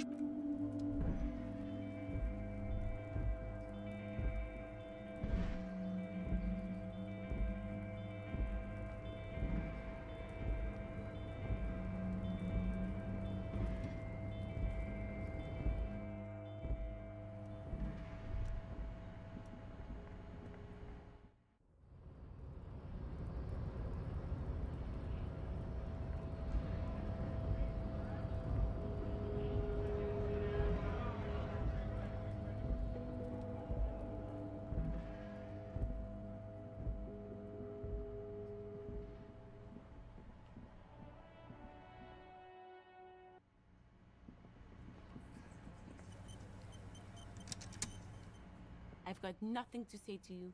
I suggest not wasting time on trivial pleasantries and focusing on why you are actually here. Even though she has excellent control over herself, something moved behind her eyes, in the way she stands, in her face. You are not here to chat up the legal counsel. You are here to question these men.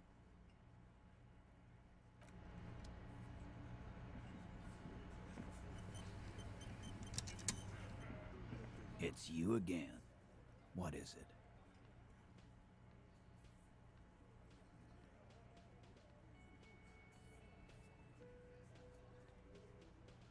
Again. Good one, Titus. About fucking time.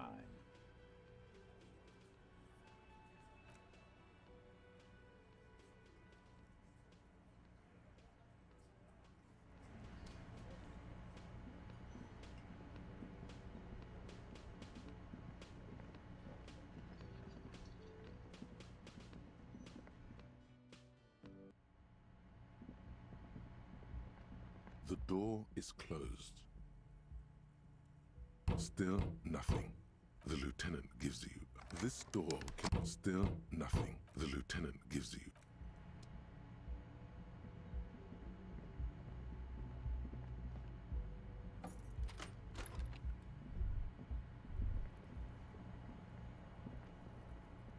Kim also tries not to look at the pile of taped viscera on the carpet, or the weird suitcase on the hat rack, or the potted plant dying in the corner.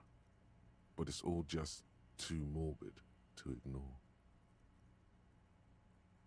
The man is finding it hard not to trip on the tape, and not to send any of the bottles rolling across the floor, where unidentifiable sludge makes it hard for him to breathe. Smells of vomit in here.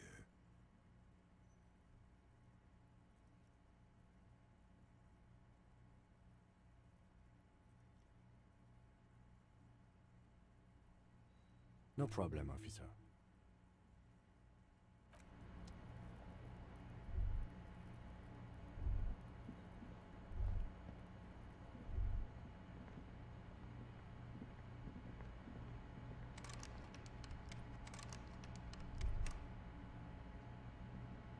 A mirror hangs on the bathroom wall.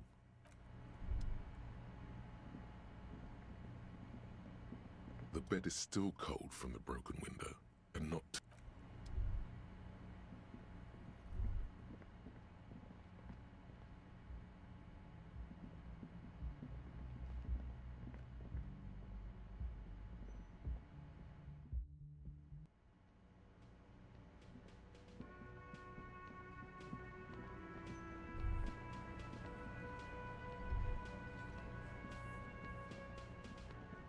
Oh, hello, dear. Goodness, how is he? Did he say why? He's fine, ma'am. As we had suspected, he couldn't get back earlier because the water lock on the... Oh, yes. That's my Morel.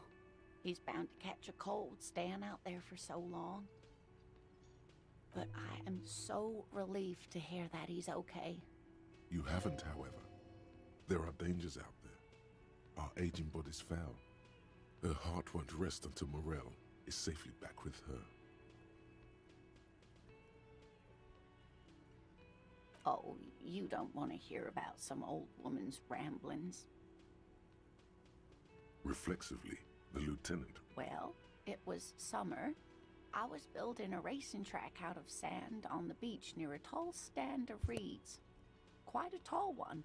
Many times my height, I remember. When, all of a sudden, I looked up and one of the reeds moved. Not like a plant, but like a living thing. It stood up and looked at me. Its body unfolded like some antique toy. I didn't know this can happen, so I reached my arm and touched the thing. It felt just like a stalk of reed, but it moved, swaying, towering above me. After a while, I tried, but I was only a child. There was mud and high water. I couldn't see it anymore. I was just standing there, knee-deep in mud, looking around me.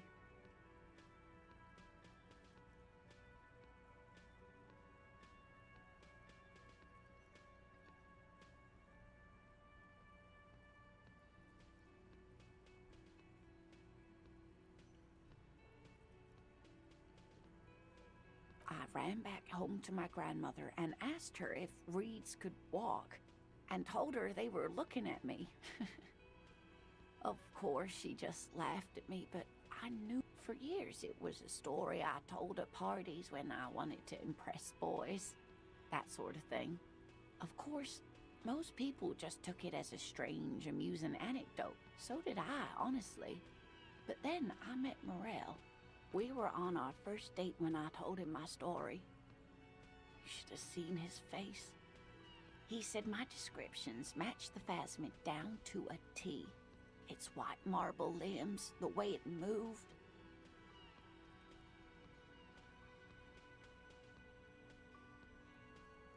Not all of them, as far as I remember. Some of them. On the inside, it's hard to say how big things are when you're quite small yourself. To me, it seemed to be taller than I was then, but... What if it is the case? Of course. I've thought about it. But Morel says my report matches with the others. So how did I know what to imagine?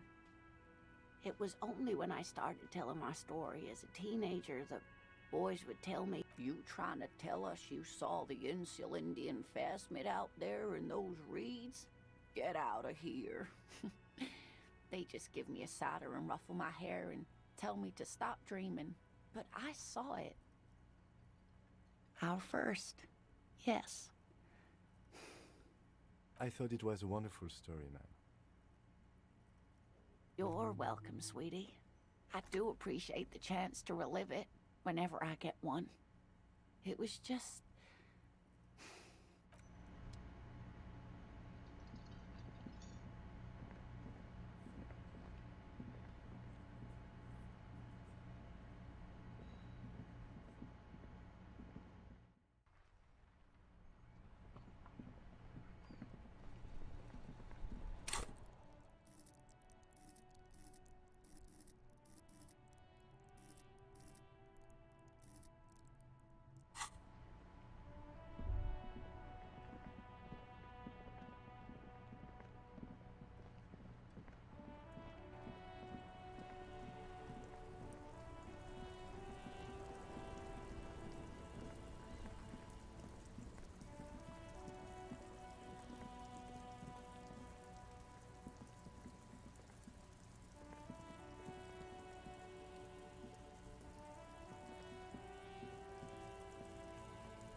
The man ponders his cooking utensils. The mention of mañana gets his attention.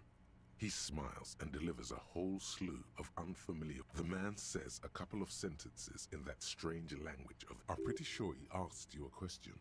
He doesn't know your language. You can just say something cool in return.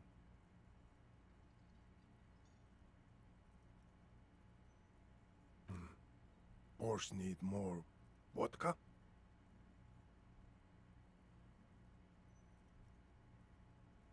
Okay, so it's vodka that keeps the men happy and in good spirits.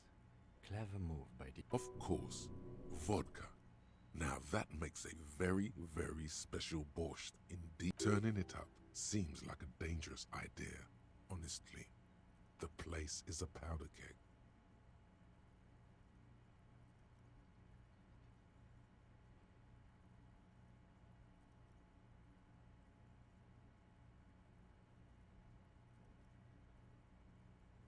The cook gives you a long, disappointed look, then turns the stove off and seems to wait for you to speak.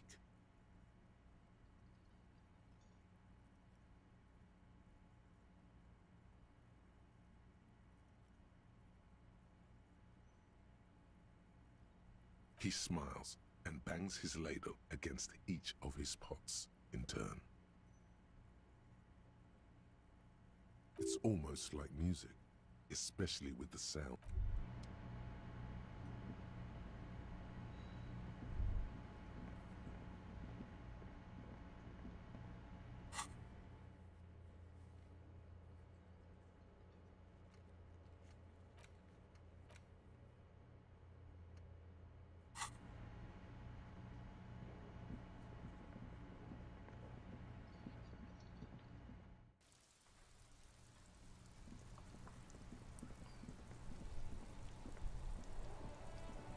The worn and beaten. We can sit on benches after we've solved the murder. You can revisit the bench.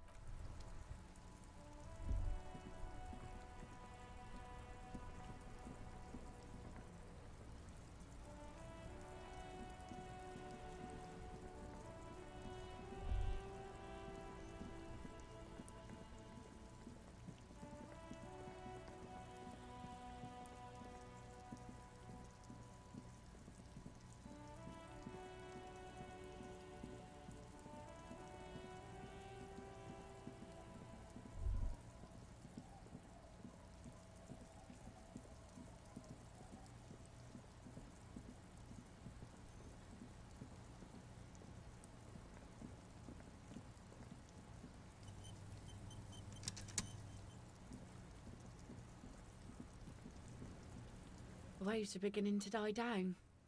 Look at those little bastards.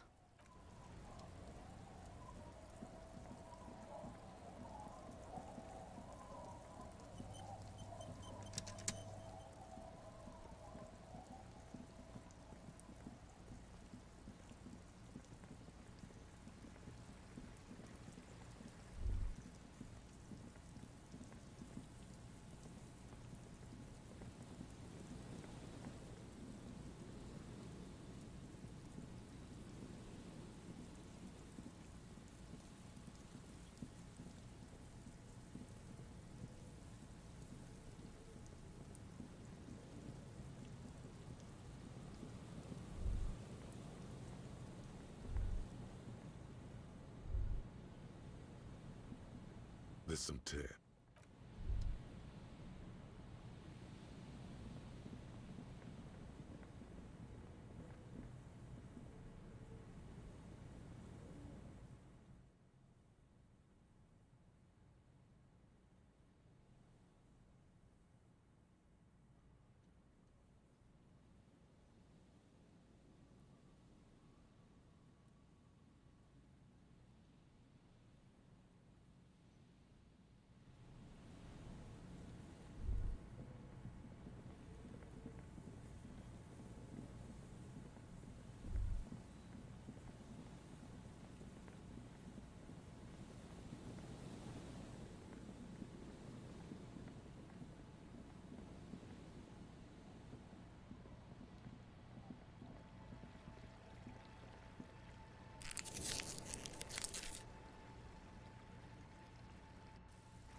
Vigilance officer?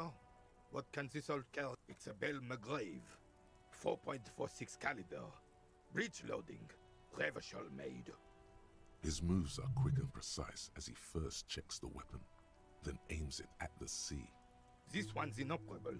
The bolt spring is missing and the mechanism is jammed shut. Still a beauty. Where did you find her? I'm not surprised. There are probably lots of forgotten wartime weapons lying around here. Back in the day, everyone had something stashed away. As for the rifle, I don't know what else to tell you. These BM-446s are an antique. No one uses them anymore. The ammunition is impossible to find.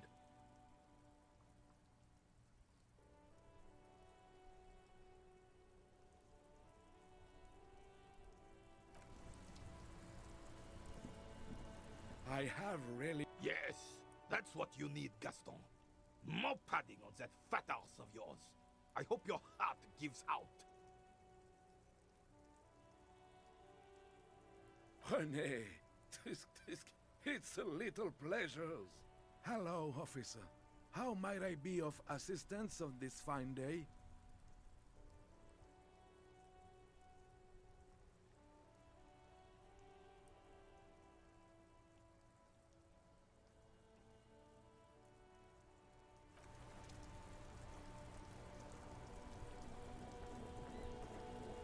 It is such... Oh, sweet Jenny.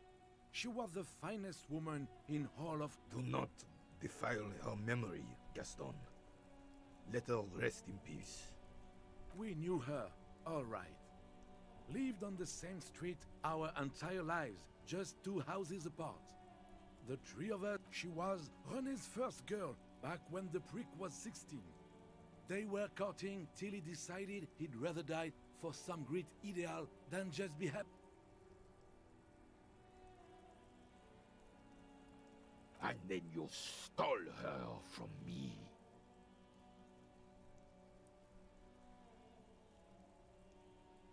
Oh, officer. It already got ugly nearly 80 years ago when the 3 of us were just learning to walk and talk. You stole her from me. Well, technically, you stole her from me, because we'd been pretty close ever since you two had that falling out over the ink you spilled up. We were just boys then. This was different. You... No point starting this all over again. For the 1000th and the first time. Especially when we have company. She died of pneumonia 2 winters ago. It was a quiet passage. René and I were both by her bedside when she...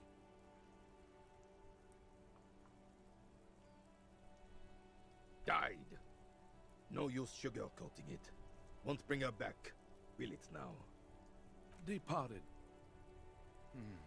Until the very end she couldn't decide between us. The most indecisive woman I've ever met. A quick grimace of pain passes over René's features, but he immediately regains control. His face now a dispassionate mask again. She could never make up her mind about anything.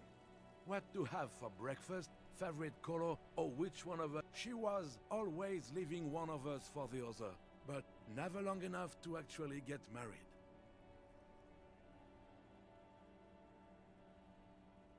Heck, technically, we're both still engaged to her. You always confused her. Couldn't let us be happy. Seduced her with your fancy words and pastries. He suddenly remembers you are still there, falls silent, and turns away. Of course, officer. Memories are all we have. Sweet, sweet Jenny. Of course, officer. Let me think. I heard someone was hanged and left on a tree for a week.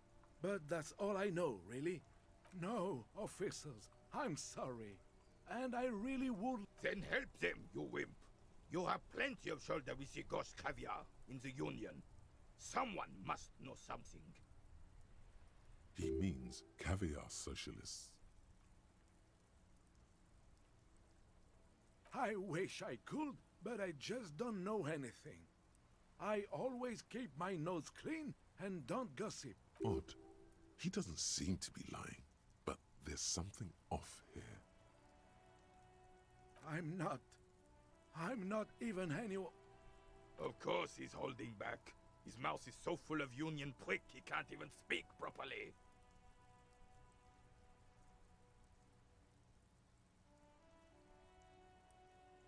Can I at least finish my fucking sentence before you piss on it?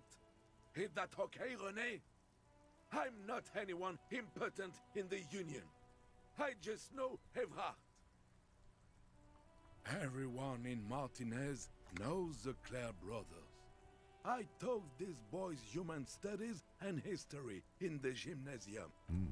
So Gaston taught both Easy Leo and the Clare brothers.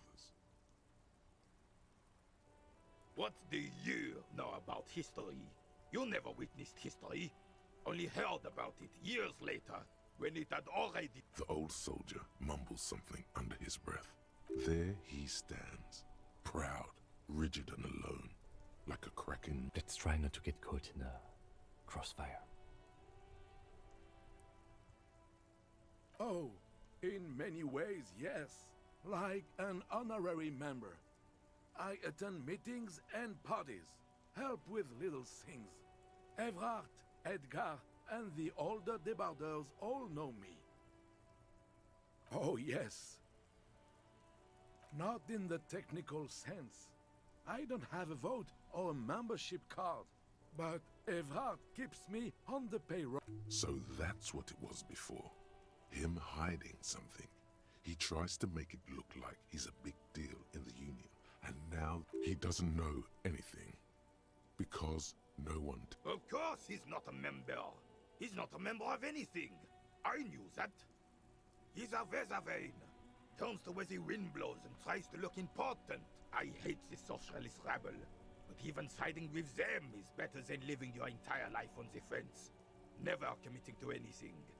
Pick a damn side already.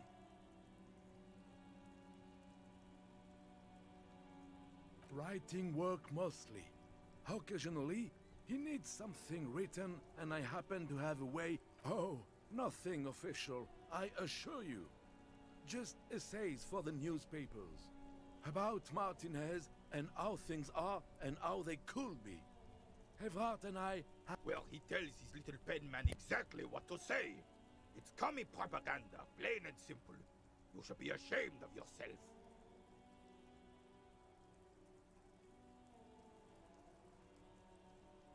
That's just the way things work around here. No reason to feel bad about it.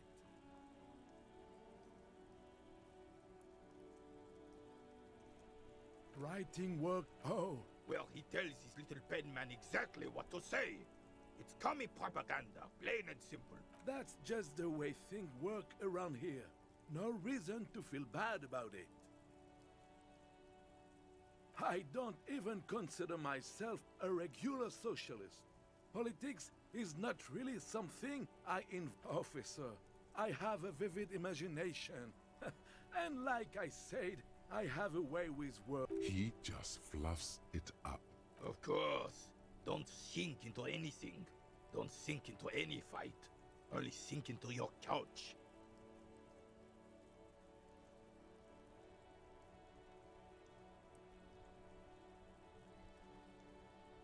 I believe everyone has the right to think and do whatever they want. Even... Mon Dieu.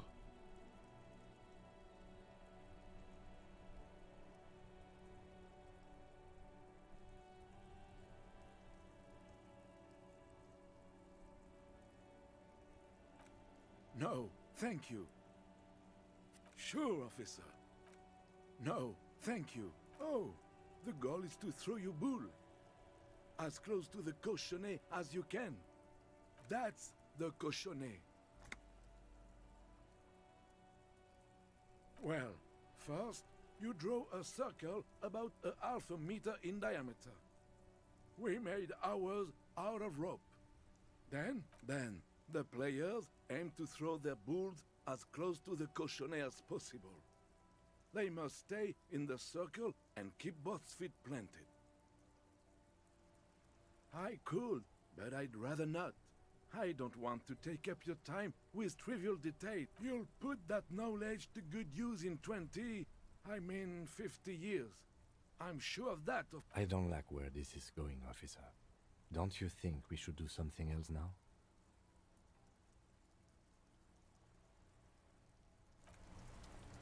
It is such a pleasure to see you again. I'm sorry, officer, but I really don't share food.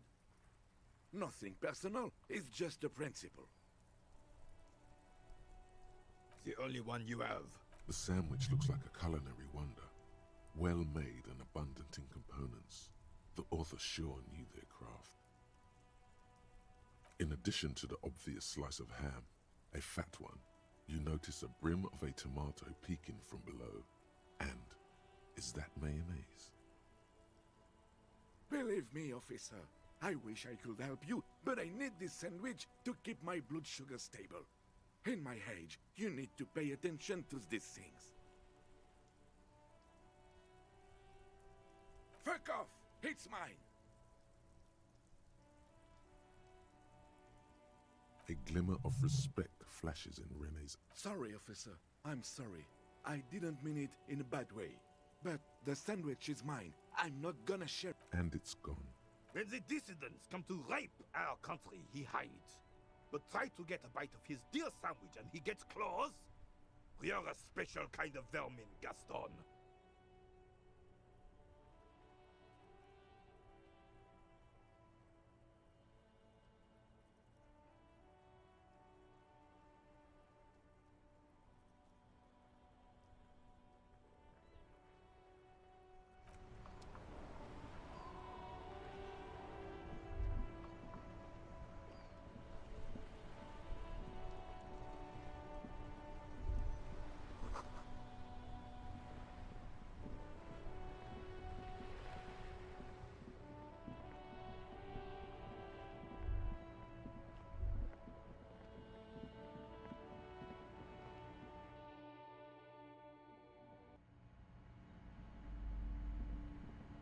The display rack is brimming with worn paperbacks featuring an extremely muscular, sword-wielding barbarian on the cover.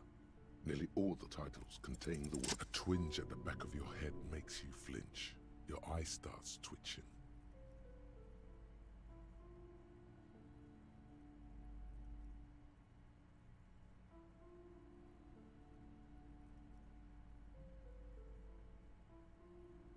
Your hand reaches toward a book with glossy cover art of the very muscular man from Heimdall in chains. Between the throne and the Heimdall man lies a bonfire, casting shadows on the wall. The shadow of the woman's headdress looks like a pair of devil horns. The title reads, Man from Heimdall and the Devil Woman. Especially those leering types who seem to wear nothing but an armored bikini. There's also some sort of a snake lizard beast slithering around her abdomen, chest, shoulder region. It's symbolic of vice and sin. The display rack before you is burdened under piles of Man from Heimdall novels.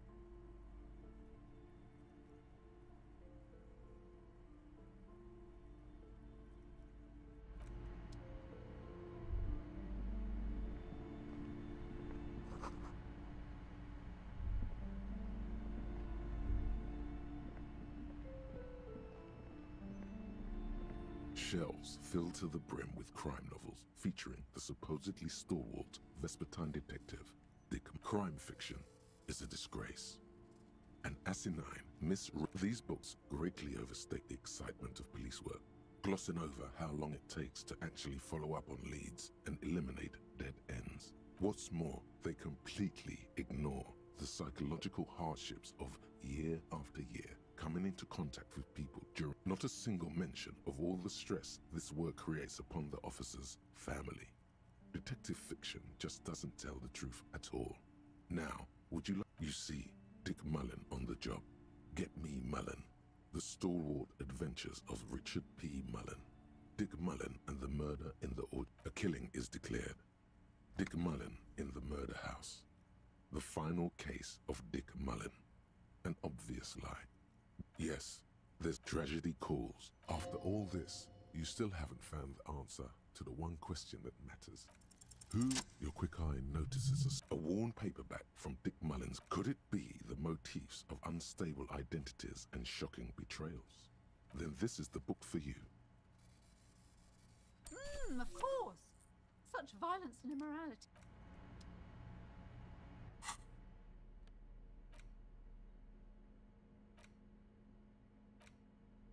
In your hand, you hold Dick Mullen. The story opens. Spillane needs Mullen to drive him in from Vesp. 2 days later, Mullen, desperate to clear his name, What's the matter, detective? The lieutenant shrugs, resigned to the idea that his profession will rarely, if ever, be accurately Of course, Mullen didn't do it. That's the whole premise of the book. Anyway, Mullen returns to the seaside bar where Spillane was murdered and meets a beautiful, mysterious woman named Diana Denerva.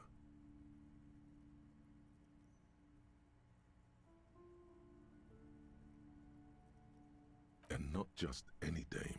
She's truly one in a million, a knockout whose mind is as dangerous as her curve. Secrets are the currency of Denerva. Not only outwardly, he would certainly have a typical privilege. The kid doesn't exactly. Torvald, that said, Torvald, one evening, Diana, yes, comfort and pleasure. The warmth of, as the two love, always aim, whatever it is.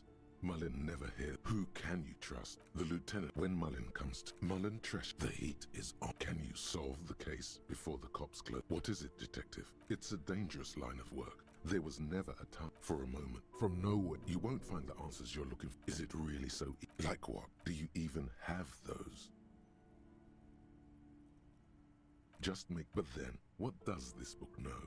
It's so. Who did it, detective? Who killed Charlie Spillane and Diana Denerve?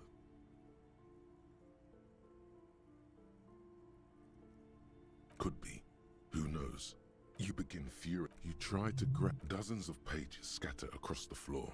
The last fifth or so of the book seems to have been lost. Ah, yes. The problem with mass-market paperbacks.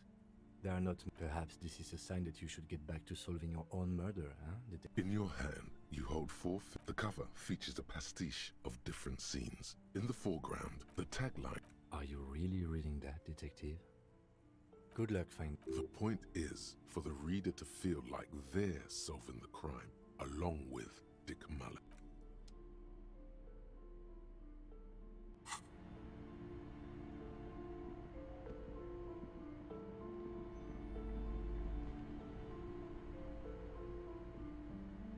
Hello again, esteemed officer, and welcome to Crime, Romance, and Biographies of Famous People. Oh, I'm very sorry, sir. Some of these old paperbacks just don't have the durability. I would be happy to sell you another one, but unfortunately, it's the last copy we had in stock.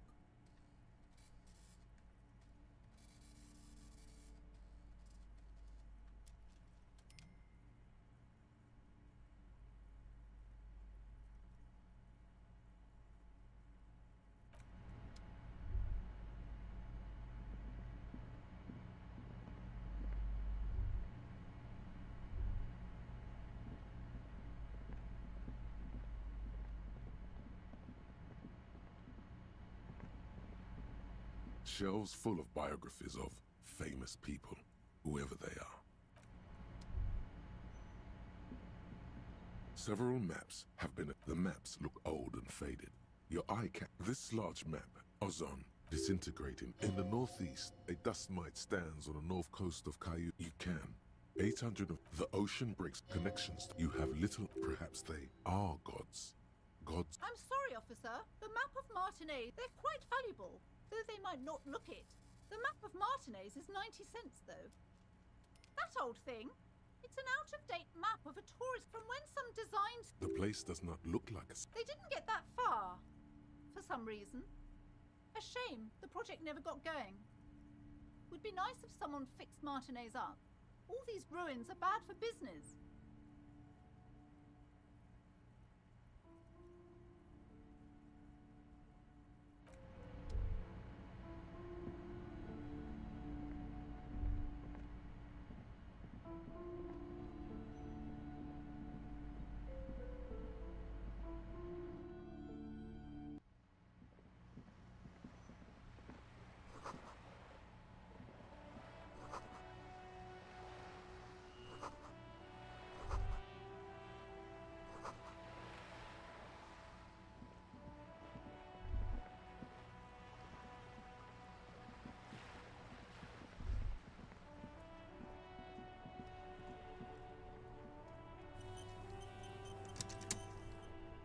Сегодня все. Спасибо, что смотрели. Ставьте лайки, подписывайтесь, пишите комментарии, нажимайте на колокольчик. До новых встреч. Пока-пока.